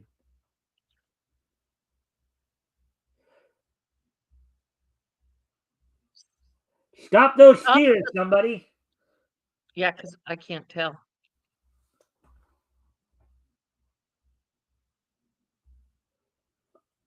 I can't. I can't get away in time.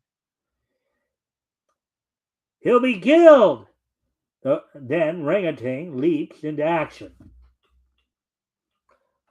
Rain trips the lead steer, thus forcing the stampede to change direction. Keep him going. This is terrific. Wow, what a shot. He's alive, yet it's a miracle. Rangatang saved his life. What a dog! Well, this steer didn't stumble. It was shot. Quick! Line up all the riders who were in that scene. None of these guns have been fired, sir. I still think there's somebody missing. Meanwhile, in the nearby village of the murdered Indian, Red Eagle's pony returns alone. Something has happened to our brother. Find out what has happened and report to me at once.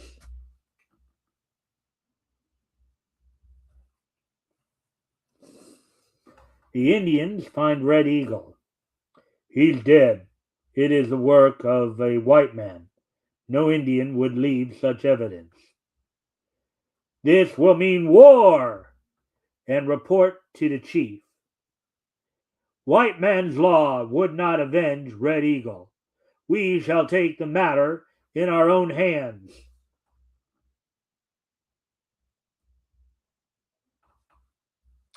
On the warpath, they spot Benbow. White man, get him! I tell you, I don't know anything about any blasted redskin. Huh? You come with us anyway and capture him. More white men attack. The Indians swoop down on the defenseless movie company. When they get through with that bunch, there won't be anyone left to identify me.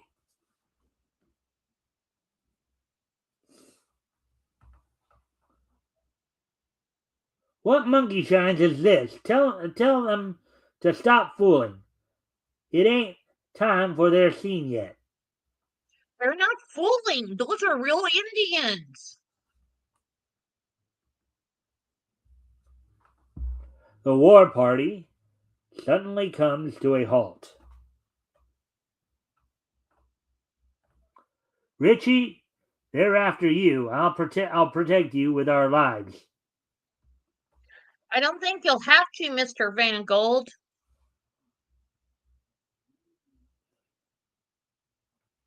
The legend has come true. He has come back. Our forefathers were right. This boy is Kit Carson, as our fathers described him. How? Now I get it. They think you're really Kit Carson. I hope they keep on thinking so.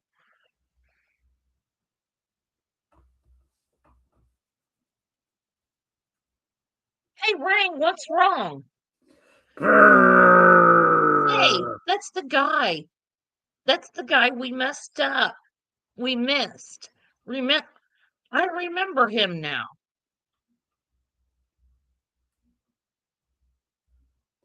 All right, so yeah, left, right, left, right. Okay. I've got to get out of here. Stop him, Rang! Richie joins the pursuit. The Wonder Dog leaps. Now look at the action here. Yeah, Look at the action. And lands on the villain's back just as Richie throws his lasso. Man, horse, and dog go down in one mad scramble. Yikes! Look at that scene. that is a very cool scene, yes. You ding blasted little brat. Get him, Rang!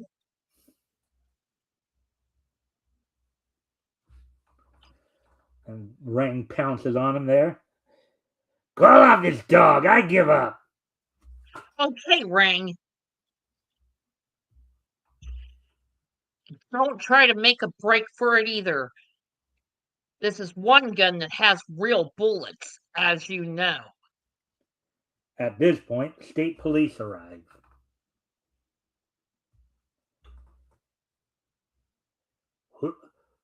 Who's causing all of this killing around here? Don't worry, my boy is taking care of everything. Well, Bowleg Ben, we've been looking for you for a long time. So you finally sunk to murder. It would have been worth it if I got away with all that gold. Yeah, you mean in that old mine? That's only fool's gold. Come on, you're going to. Oh boy, that's a bright iron move. pyrite. Pyrite, yeah, fool's gold. Pyrite. Iron pyrite. You know, basically worthless. So we basically killed for nothing.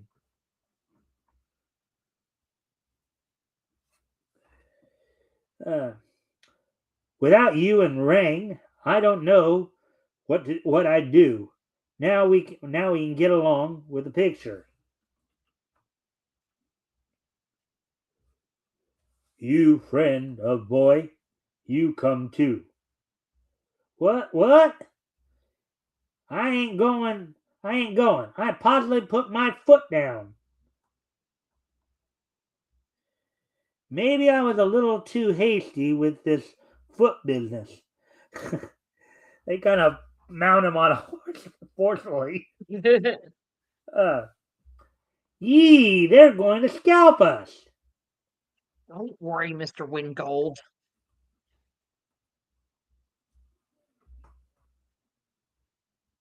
They only want to make us honorary chiefs, Mr. Wingold. For thousands of dollars, they make me a chief. For half the price, I can be president of the Kiwanis. Well, I don't know what a Kiwanis Club is, but I believe they're referring to the Kiwanis Club.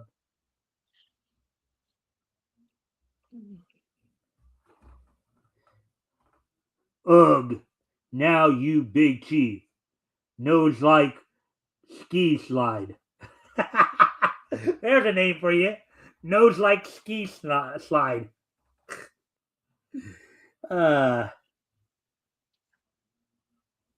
Now boy is little chief Strongheart, but bigger chief than nose like ski slide.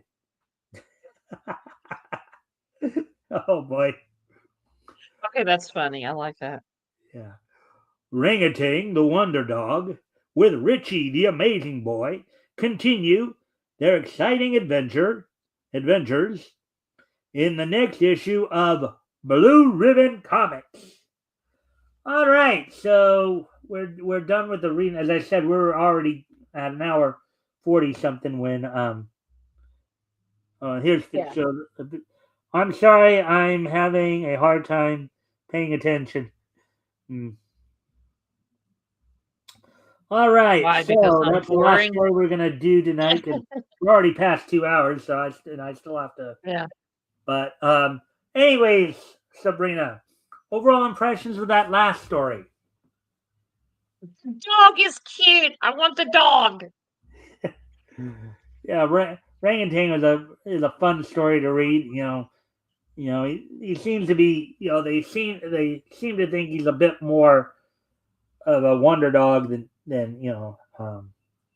Goodbye, Mike. I like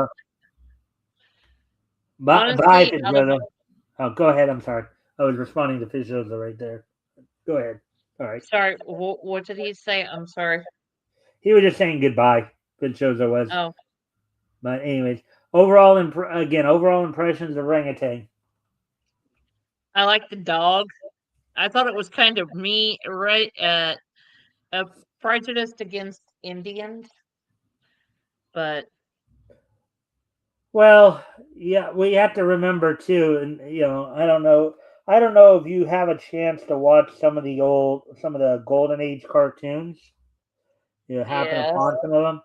They have a lot of these disclaimers talking about that you know how they well, say back that then some it of the was stuff is different. there's another case where it was a reflection of the times. Okay, Yes, it was considered more okay then. It's not okay, and it's not okay now. Not wasn't okay then, but at the time it was considered okay. You yeah. know, so that's the way you have to looking at it from more of a historic aspect. But aside from what you've already said, anything more you want to say on that story before we move on to the N- next part? Nope, All right. nope. So Like the dog. before we do get into the this day in each history segment, of course, um, the last part we do with the readings, of course, is we did three stories today, three features, three of the four that I had planned, but that's okay. Still Yeah. got to a few good stories there. So out of the three that we read, um, Hmm. Black Hood, the Wizard, and Orangutan. Hey, Metal's here. Uh, So, so of the three stories that we read tonight, Sabrina, which one did you Hmm. like the most or made the best impression, and why? I would read every episode of The Hood, just like the Mariner guy who was the jerk. I want to read more of him. Remember the Was it one not that good? was the yeah, and I want to know what he did with the girl. I still don't know. Is she alive? What? Because I had a dream about that. I don't know. Is she alive? Is she back in America? Is she okay? Is she like the guy off Sequest that has gills on her side? Come on now. Hmm. All right. You know, Mhm. All right. I And like which? the hood. All right. So Black Hood's the one that made the best impression on you. That's Yeah, basically. it was really cool, and I liked how they encompassed the story. Hmm. And it wasn't boring because you didn't know that the mother that he had like kid like tied her up and took her clothes and possibly dressed up as her. I mean, you didn't know, and yeah, Some good story I elements like to it. the hood. Yeah, All right. I like So the hood. so now I don't. This one might be a little bit more difficult because I think you were high on all three of them. Um, So the two remaining stories. orangutan, and the wizard. So now Mm-hmm. we've talked about which one you liked the most or made the best impression. Which one Mm-hmm. did you like the least or made the least impression, and why? I thought the second one was boring. The wizard. I don't know why. I don't know why. Just like I don't know. It's like it seemed like it was played. Like You know what's kind of funny too. The wizard was actually in terms of page count was the yeah, shortest of the three because I think both the orangutan and Black Hood were both like 12 or 13 pages, and the wizard was actually only 8. So excuse me. and you It's found like the kind of short like this. and you found the shortest story, the boring one. That's kind of Yeah. interesting. Yeah. Well, here's why. It's kind of like, okay, in my opinion on that story, it's Hmm. like it's a blender. They put it in a blender and all they did was they changed the names. And it's the same story, just recycled with different names. Huh. That's how I felt about that one. Hmm. But In other words, I like the one you with think it was the more of it was too form. In other words, what you would say is that it was probably a little too formulaic of a story. yeah, yeah. Um so like it's kind of like a Harlequin romance novel. Once you read the first 2 chapters, you already know how it's going to end, Hmm. because it's like the same, just the names have been changed. Uh, Yeah. all right. Like, I Oh. mean, I know that sounds mean and cruel, and I mean, the people that worked on that story, but who's to say I might find another story that has them in it and it's like, "Oh my god, this is so cool because in this one this and this is done. Oh wow, that's cool." It could just be that story, that premise. Now, who's to say me and you read a story next week and it's the same Wonder Boy and the Wizard and it's like, "Oh wow, the story is really cool." You Well, know? yeah, if you can stick around for a moment. Oh, Yes. metal cookie cutter. I guess that Cookie was in cutter. That was the term. Thank you. that was the term I guess you were looking for. He kind of Yeah, I couldn't commented. think of the term. Well, I use the term formulaic, like a formula. So that's Yeah, like also formulaic, yeah. yeah. So, Yeah, but but if I you can just stick around for a couple minutes after the show, because I do yes, have a date in mind for when to have you try to come back if you want. But yes. next week, I think if I remember, and I'll have to double check this. I believe Apex will be joining me next week for next week's show. So, um, Would you but please tell him I said hello and that I was glad I met him. oh, what Apex? Yeah, I've only met him once. Huh. Yeah, he's one of the regulars from who comes around regular shows. Of course, granted, you're not around regular shows for the 4 o'clock shadow, but you've been on Mm, the late night shows. That's where I met you. I met you on the late night show with him, you, and LZ. Yeah. yeah, because of my weird hours and my weird work, I sometimes get home at 7. I sometimes get home at 2:30. I sometimes get home at like yeah, 2:30 and 7, and sometimes I'm not home until like 9 o'clock at night. So it just depends on the day. So yeah, normally I can't watch the 4 o'clock shadow and I can't watch certain shows. No, I can't get into them, which kind of sucks, but Well, I yeah. know you get home, I think, in enough time to where you can watch my shows most of the time because mine are around 8 o'clock your time, I believe. You know, Yeah, I can watch some of them. Yeah. yeah. Yeah, if At I'm least, not going to. you'll learn more about things too. But anyways, so anything more you want to say about the stories you read tonight before I move on to the this day in each history segment? More Hood. please.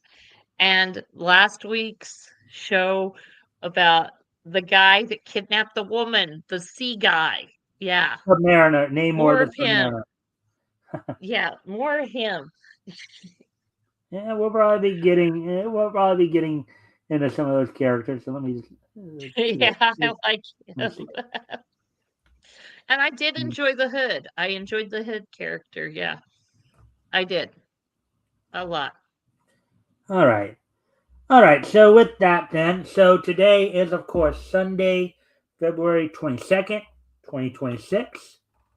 So we're going to take a look back at this day in niche history. History. So first off, we're going to look back to yesterday. Let me just check one more time. Let me just check one more time some things here real quick on myself. One last time here. Let's see.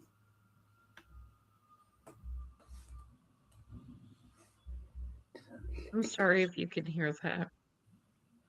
No, I don't hear. I don't think I hear That is what my you're. one cat. 20. All right. So first off, we're going to head back 100 in metal. You're probably going to be glad you're here because I know this particular history item something you'll really enjoy. Okay. 100 years ago yesterday. Yesterday, back in 1926. And on yesterday's date, 100 years ago, Felix the Cat Fans the Flames was released in theaters from Pat Sullivan Cartoons. In it, Oh. Felix dreams that he's in hell being chased by the devil and his minions. So 100 years ago yesterday, Felix the Cat, Yeah. Felix Fans the Flames premiered in movie theaters from Pat Sullivan Cartoons. Uh, Wow. there we go with that one. And before I get to the next piece of niche, let me see what spoiler. Sometimes after this spoiler, sometime after this classic run, Namor just becomes a bum wandering New York City for years until the Human Torch decides to give a random hobo a shave in the F4. What? Explain. I've seen that one. Explain. Well, he's probably talking about like later, so we're reading right now. We're back in the golden age comic reading the clock. Obviously, in different forms, each comic company did kind of different things with their timelines to where the characters could be slightly different. Like in the case, Mhm. like with DC, for example, they just create the whole idea of the multiverse and having like multiple Earths and multiple variations of, with Yeah. Marvel, some people were frozen in time. Well, let's see. So it's how Namor is reintroduced in Marvel Comics and Fantastic Four's original run. Fantastic Four. So Namor was originally a character from the Golden Age in the 40s, but Right. what he's talking about is there was a time in the late 40s, early 50s, when superheroes actually started losing popularity. You had Okay. more slice of life, more romance stuff, more other genres were becoming more popular at that time, and the superhero genre was taking a bit of a hit in the late 40s and early 50s. Okay, Okay. I can so kind of see so when that. when when when superheroes started becoming more popular again in the 60s with the sci-fi craze and all that, and you had a lot of heroes being born with like more supernatural powers, more sci-fi type supernatural Yeah. powers, Like. like the Fantastic Four. Then Yeah. they had to reintroduce certain characters. What he's saying is, I think Namor went out of print for a while there, and then was reintroduced in what they call the Silver Age of comics. That's what he's probably talking about right there. So you got the idea. for sequest from Namor and the woman. Well, that's why you have multiple incarnations of certain heroes, like the Human Torch that we read as well, right? Jim Hammond, Mhm. the android. Okay, he was the first, I think, two or three, because the Human and you heard me talk about this last week too. The Human Yeah, Torch that most people know of is Johnny Storm of the Fantastic Four, who yeah, Metal alluded to here. Um, but Johnny Storm was not the first Human Torch; he was the second. So right, because okay. because as I said, superheroes started to fall out of favor, started to lose popularity in like the late 40s, early 50s, and then came back in the late 50s. There was about a 10-year period there where they had lost popularity, with the exception of heroes like Superman and Batman. They lasted, you know, about a good amount Yeah, of time. forever. Yeah, Well, you even had a case where Captain America had lost popularity, and his story was he was during the end days of World War II in the Golden Age. He was frozen in an ice block and revived by the Avengers years later in the 60s. right. So Yeah, give me anyway, 1 minute yeah, to yeah. show Johnny off. Storm just grabs a random hobo off the street to show off. He can cut hair with his flame power, and it turned out to be Namor. Oh my gosh. Okay. Okay. That would be Namor's is Namor just trying to be a jerk and try to kidnap another woman? Or what was he doing? Just being a hobo because he was mad? Again, we don't know. Um, Yeah. well, I don't know because I haven't read a whole lot of those Namor stories. Um, you know, but but over time, we may have a chance to figure all that out because we may eventually get to those stories and see how I all am that. so sorry. But I know more about the DCU than any other comic book company because like what we're doing here now, right? With all the Right. comics, I kind of did on my own with DC up to a certain point. So I know at least Right. in DC, and I think it was kind of a thing that happened throughout a lot of the comic book universes. As I was telling you, I think there was a time there in the late 40s, early 50s where superheroes were losing popularity. While sci-fi and western and even horror were actually gaining popularity. Oh yeah. So, And like there is a huge sub of horror. And I didn't realize that. mhm. There is a huge sub. He had a brief spell of amnesia, if I recall. He did eventually try to kidnap Sue Storm. He developed a thing for her. Yeah, I think they did play that out in the 90s Fantastic Four. Um, Not the amnesia part as much, but the idea that he did have a thing for Sue Storm and at one point wanted to make Sue Storm his queen, which obviously didn't go over too well with Reed Richards. That's hilarious. I'm So, sorry, this thing was squalling, so I had to get it. Please forgive me. yeah, no problem. So, anyway, well, you're learning more tonight than you thought you would, aren't you, there, Yeah, Sabrina? that's funny. So he had a thing for it. So he has a thing for women that are unattainable. Ah, he's one of those men. Let's see now. So, now let's move on to the next piece of niche history as we move ahead to the year 2016, which was just Okay. 10 years ago. So we go from 100 years ago to 10 years ago, or 10 years ago Oh, yesterday. 2016 was, yeah, it was 10 years ago because, hold on. Yeah, that's been 9 years. So yeah. Well, 2016, 2026, 2016, that's 10 years. So on yesterday's date, 10 years ago, WWE held its Fastlane event from the Quicken Loans Arena in Cleveland, Ohio. It was the second Fastlane event. On the card, of course, saw in In the main event, Roman Reigns defeat Dean Ambrose and Brock Lesnar in a triple threat match for a WWE World Heavyweight Championship match at WrestleMania 32. Let's see, among some of the other titles, you saw Charlotte Flair retain the WWE Divas Championship over Brie Bella via submission.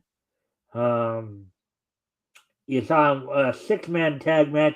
Saw Ryback, Big Show, and Kane defeat the Wyatt family of Braun Strowman, Luke Harper, and Eric Rowan, with Bray Wyatt in the corner. The thing is that only of those four of the Wyatt family right there, only Eric Rowan is in the WWE right now. Granted, he was gone and then came back, was fired and then came back. Luke Harper and Bray Wyatt have unfortunately passed away in the last few years, and Braun Strowman was let go from the WWE for a second time about a couple years ago. Kevin Owens had retained the WWE Intercontinental Champion over Dolph Ziggler. And on the pre-show, Kalisto retained the WWE United States Championship in a best 2 out of 3 falls match, winning 2 falls to 1, earning the first fall by disqualification. Then, of course, Albert Del Rio defeated him. It went back and forth as a lot of best out of 3 matches do. So, 10 years ago yesterday, the second Fastlane event when the WWE was held.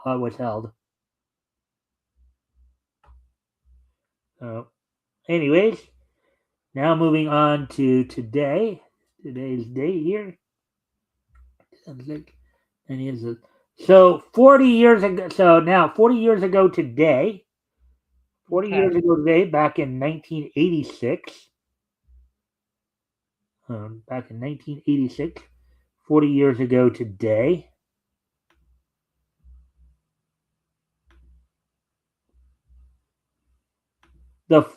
From Studio Dean, the fourth Urusei Yatsura film, Lum the Forever, premiered in Japanese theaters on this date 40 years ago. So Studio Dean's Lum the Forever, the fourth Urusei Yatsura movie, premiered in Japanese theaters on this date back in 1986, 40 years ago. Wow.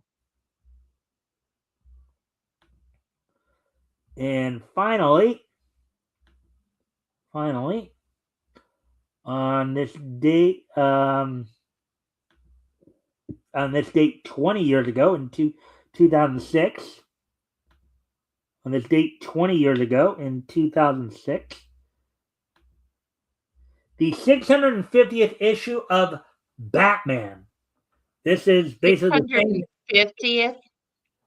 Yeah, this was the same Batman. This is volume 1. This is the same Batman that started back in 1940.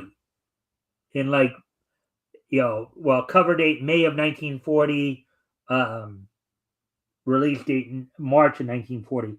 But on this date 20 years ago, the 650th issue of Batman, which sold for $250, was 32 pages, went on sale on newsstands.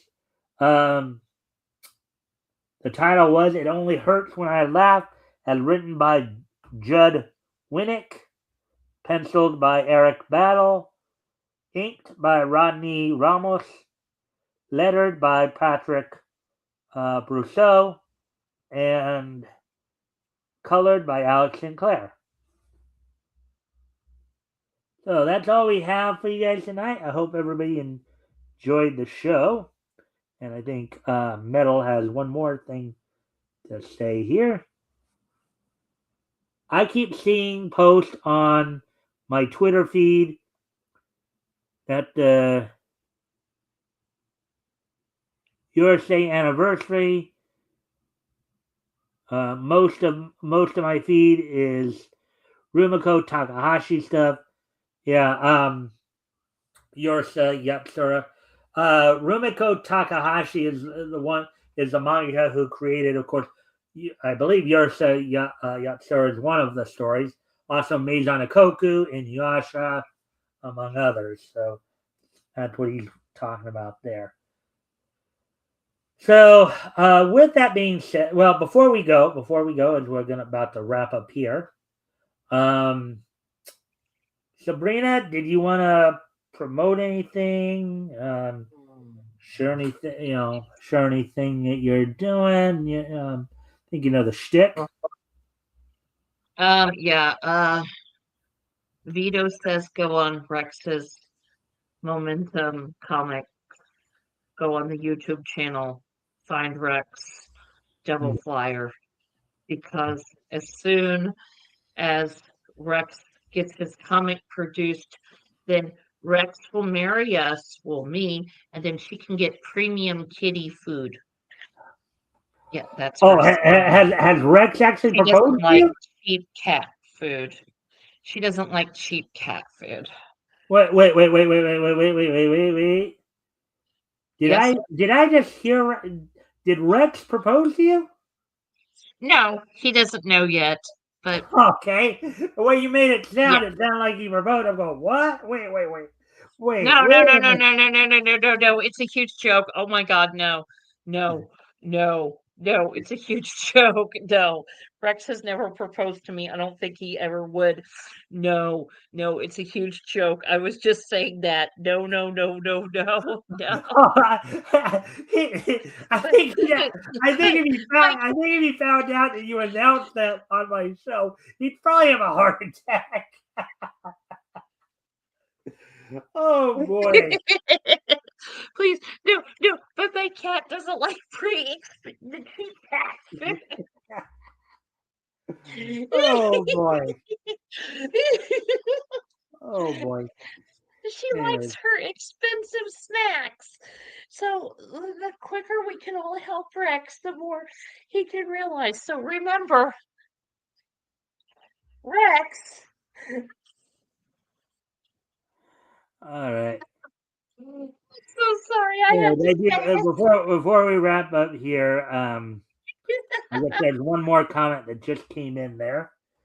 Um, so Metal saying there was a time a few decades ago when editorial at DC decided they were gonna pick back up the original numbering, and somebody had to figure out what issue in the 100 each title was actually at. Well, Oh yeah, wow. I do remember that. I think that was with that's when they were starting to do like volume twos of the issues here in like just a few years ago here in the I don't know late 2010s, early 2020s. I think I did see something like that when I've done my history pieces here, Metal. But Really? So if they went back to the original, like number one, it would be in the like 40,000s for some of these, well, let's see. or Batman, 20,000s. as I checked the thing earlier, Batman ran for like 715 ish. I think Superman originally ran up into the 800s, and now it's up over 1,000 issues. Yeah. So, or not. I'm Some of sorry, these would run not almost like Superman. I think I'm talking about. I'm 2,000. thinking Action Comics, but Detective Comics still Not runs. I think more. 20,000, but some of these would be like 2,000 and 3,000. You know, Well, I wouldn't do they? know that there's a comic that came out of the UK, Fleetwood UK, called 2000 AD. That one, I think it still might be running, or just ended just a few short years ago. That one ran well into 1,000 issues. Wow. And it was called 2018. Oh no, 2000 AD. 2000 AD. I'm sorry, sometimes I can't hear.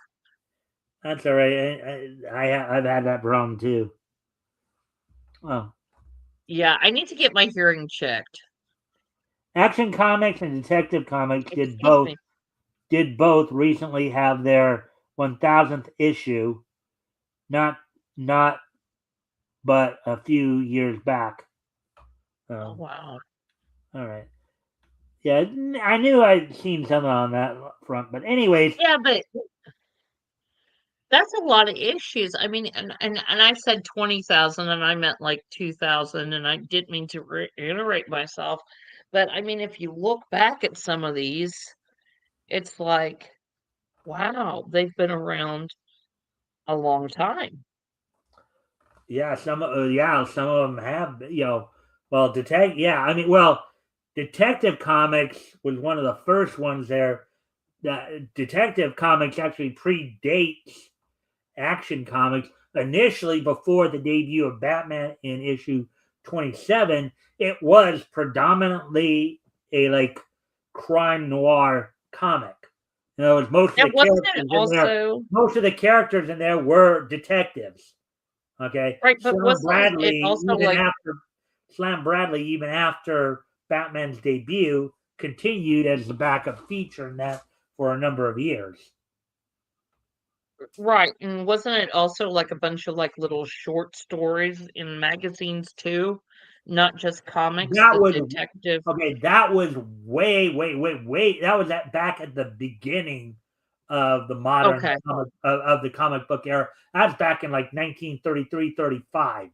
Like for the okay, first couple of years, like in the first 3 or 4 years, from like 33 to 36 into early 37, mhm, the comics were a lot of them were anthologies. They were just at the time they were just throwing stuff on the wall, on the wall, see what stuck.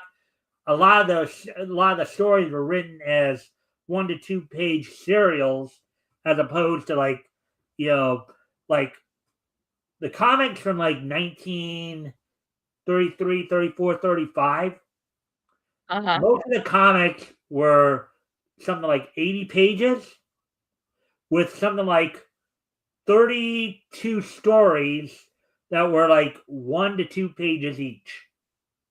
oh, wow, And then as time kind of went on, then they got to where there were 4 pages, then over time, like right now, you notice, well, if I were to show you from Mike's Amazing World of Con, not my site, another person's site, but that's one of the right, sites I use as kind of a checkpoint site. Um,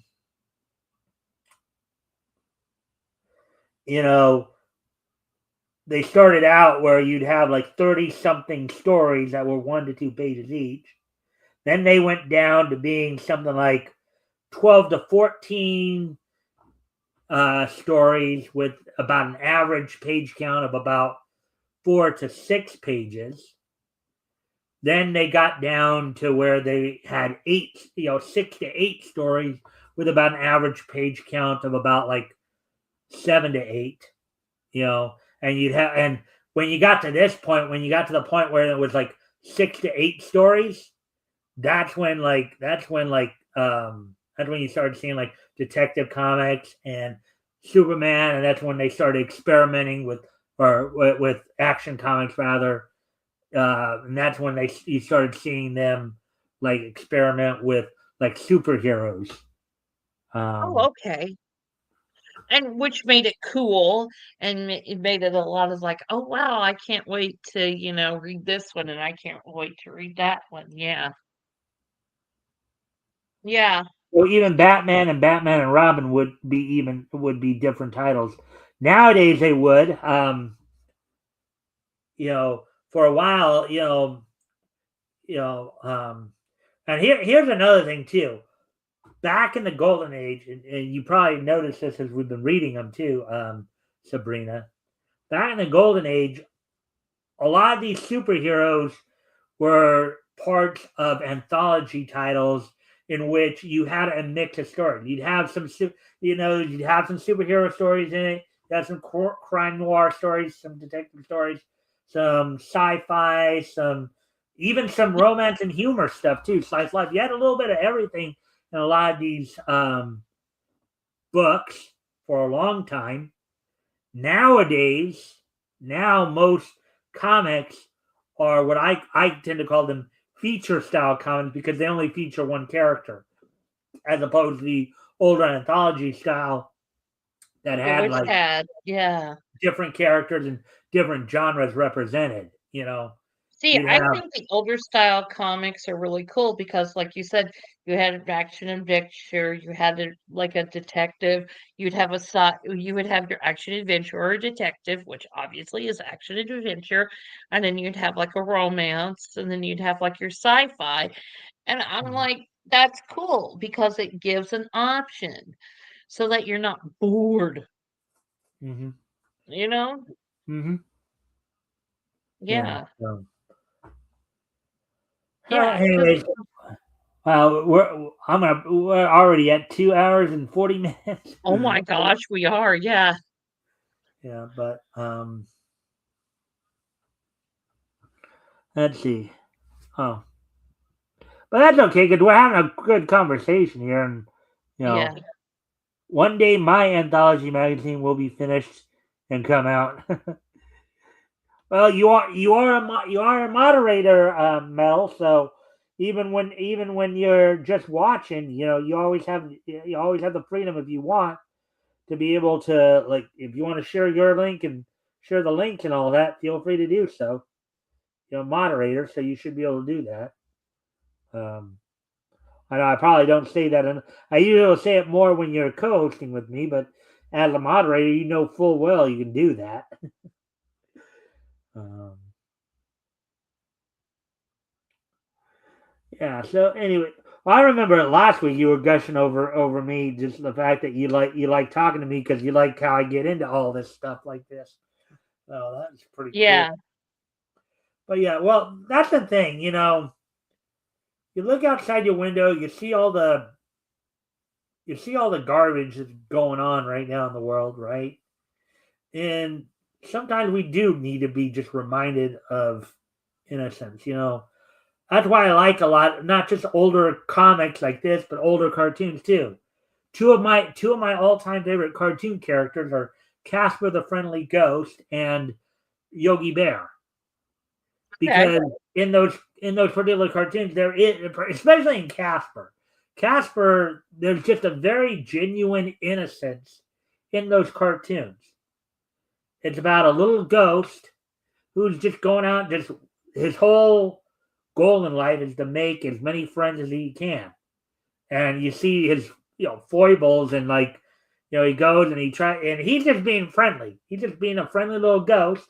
And people are still, most adults are still scared of it. It's usually children and young animals who aren't scared of him. You know, Right. there's an innocence, and I mean, go back and watch some of those famous studios Casper cartoons. They're Oh cool to yeah, watch. and it's and I think there is innocence to it, but it also taught kids not to be afraid. If you Mhm. ever watch Casper the Friendly Ghost, it teaches you not to be afraid.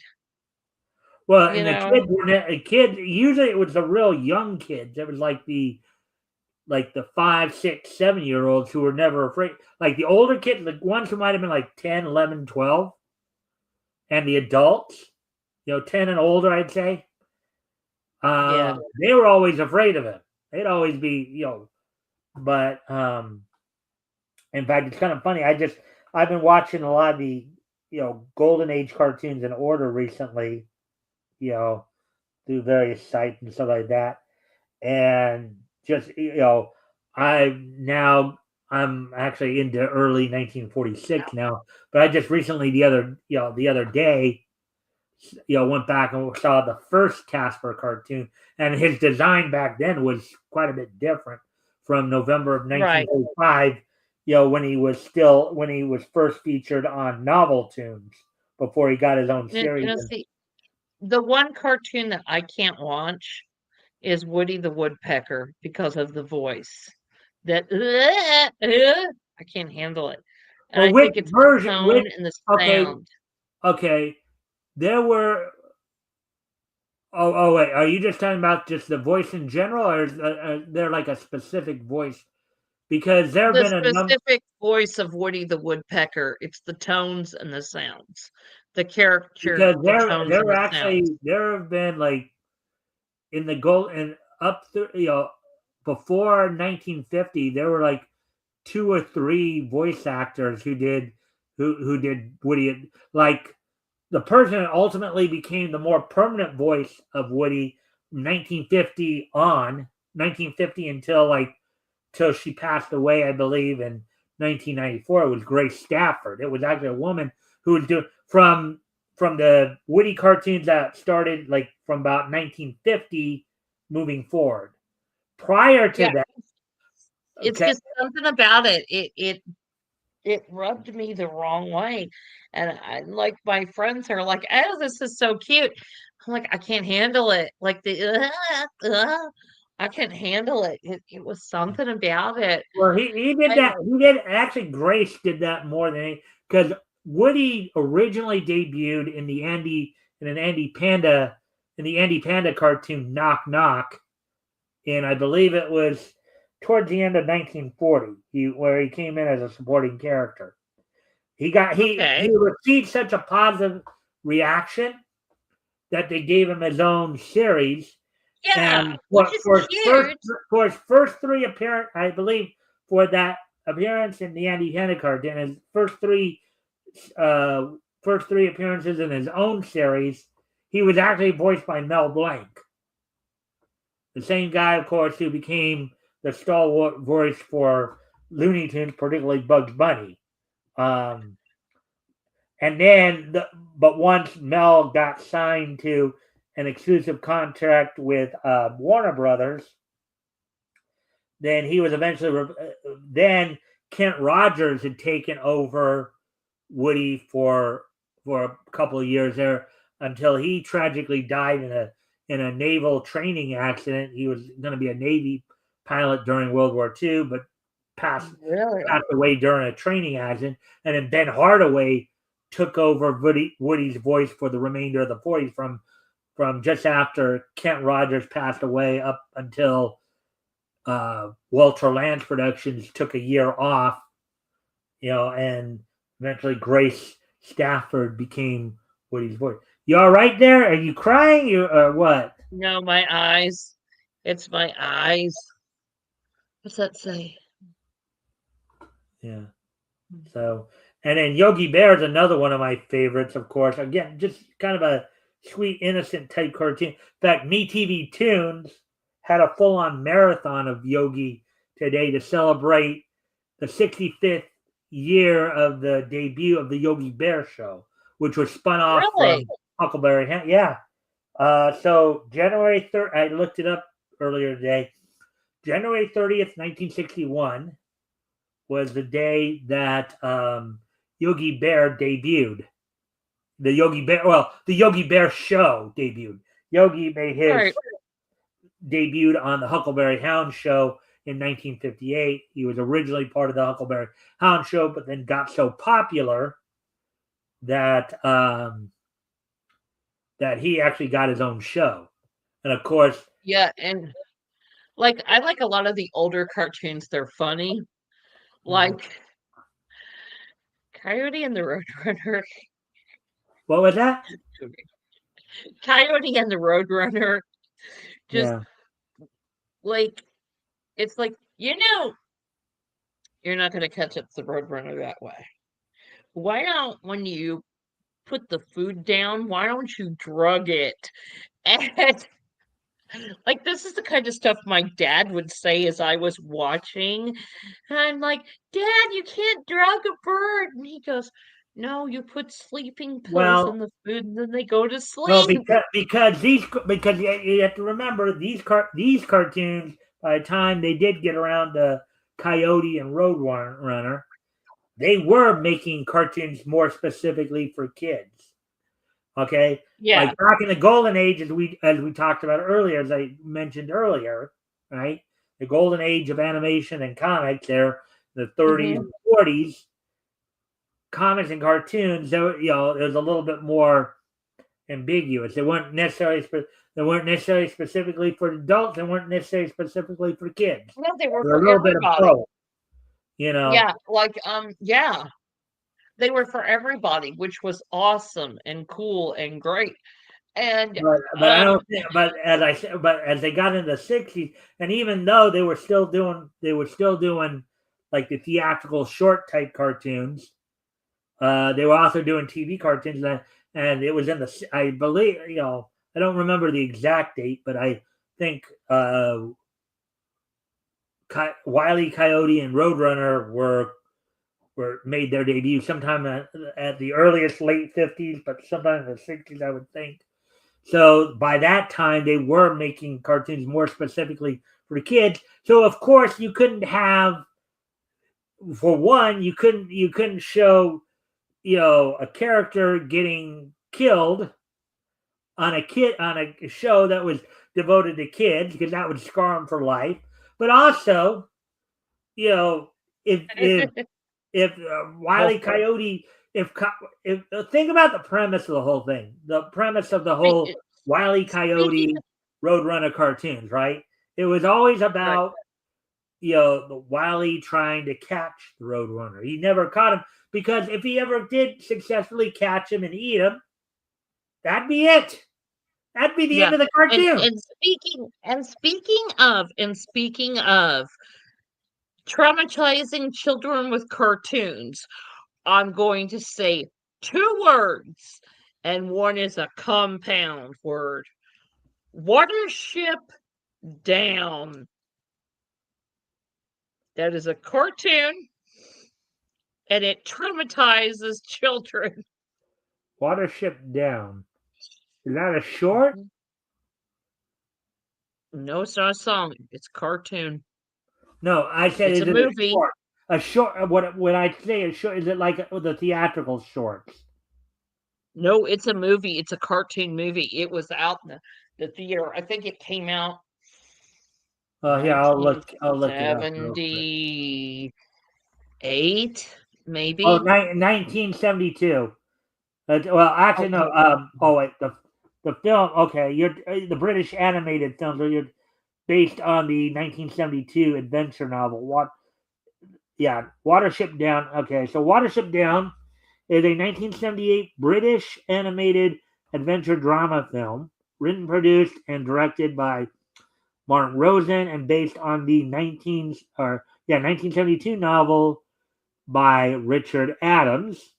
It features the voices of John Hurt, Richard Briers, Henry Andrews, Simon Cadell, Nigel Hawthorne, Roy Kinnear, and Zero Mostel in his final film role. So this is a 1978 British film. The feature length animation was financed by a consortium of British financial institutions and distributed by Cinema International Corporation in the United Kingdom. It was released on the 19th of October 1978, was an immediate success, becoming the sixth most popular film of 1979 at the UK box office. So yeah, it sounds like it probably wasn't a um, it's it's messed up, man. It's messed up. but my guess is It, probably based on what the novel was based on. Um, so it looks like let's see, it looks like Metal has some more things to say here. Look, kids were less often scarred for life when we were worrying less about um, scarring them for. Well, yeah, true. I mean, if you think about it, the kids in the golden age of the Depression and of the World War II, they probably were a lot tougher than they grew up. They were kind of forced to grow up a lot faster too in those times too, unlike the kids yeah, of and today. also like yeah, 1970. He knows what I'm talking Well, about. It well, no, I just traumatized me. read it. 72 was actually when the novel came out. It was 78 when the movie came out. But it was based on the 1972 novel of the same name. No, wait. Well, 72 was the novel, 78 was the movie. Correct. So, um, Yeah, yeah. that movie. Okay, movies that I will never watch again. That one and Full Metal Jacket. Full Metal Jacket When that movie came out, I was like 6 or 7, maybe 8, and yeah, yeah, a kid shouldn't watch that. Nope. Yeah. Nope, nope, nope, nope, nope, nope, nope. Yeah. Nope, nope. That's why I'm Well, probably too big. we're actually coming up on 3 hours Are you here. joking me? Nope, it's I like can't 2 hours. believe this. I am so sorry. No problem. I mean, I'm not going to go over because I mean I get 50 hours of storage a month, so Oh dear. I mean once in a grand while going like 3 hours. I mean normally I just try to keep it well during the week I try to keep it around 1 and then do about round 2, but we got into some pretty good conversations here, so I think it's a good time to Yeah, wrap up. I've already but most I definitely. do need to speak to you real quick after the show. Yeah, yeah, sure. But with that, I thank everybody for being here, and I hope to see and of course we'll be here tomorrow with more Niche News. Also, we'll be here next Sunday. I'll be joined next week by Apex from Apex Comics. I believe we might be doing Dell next week, Dell Comics. So I'll have to double check that. But with that, I thank you all for being here tonight. And I hope to see everybody back here tomorrow. Bye.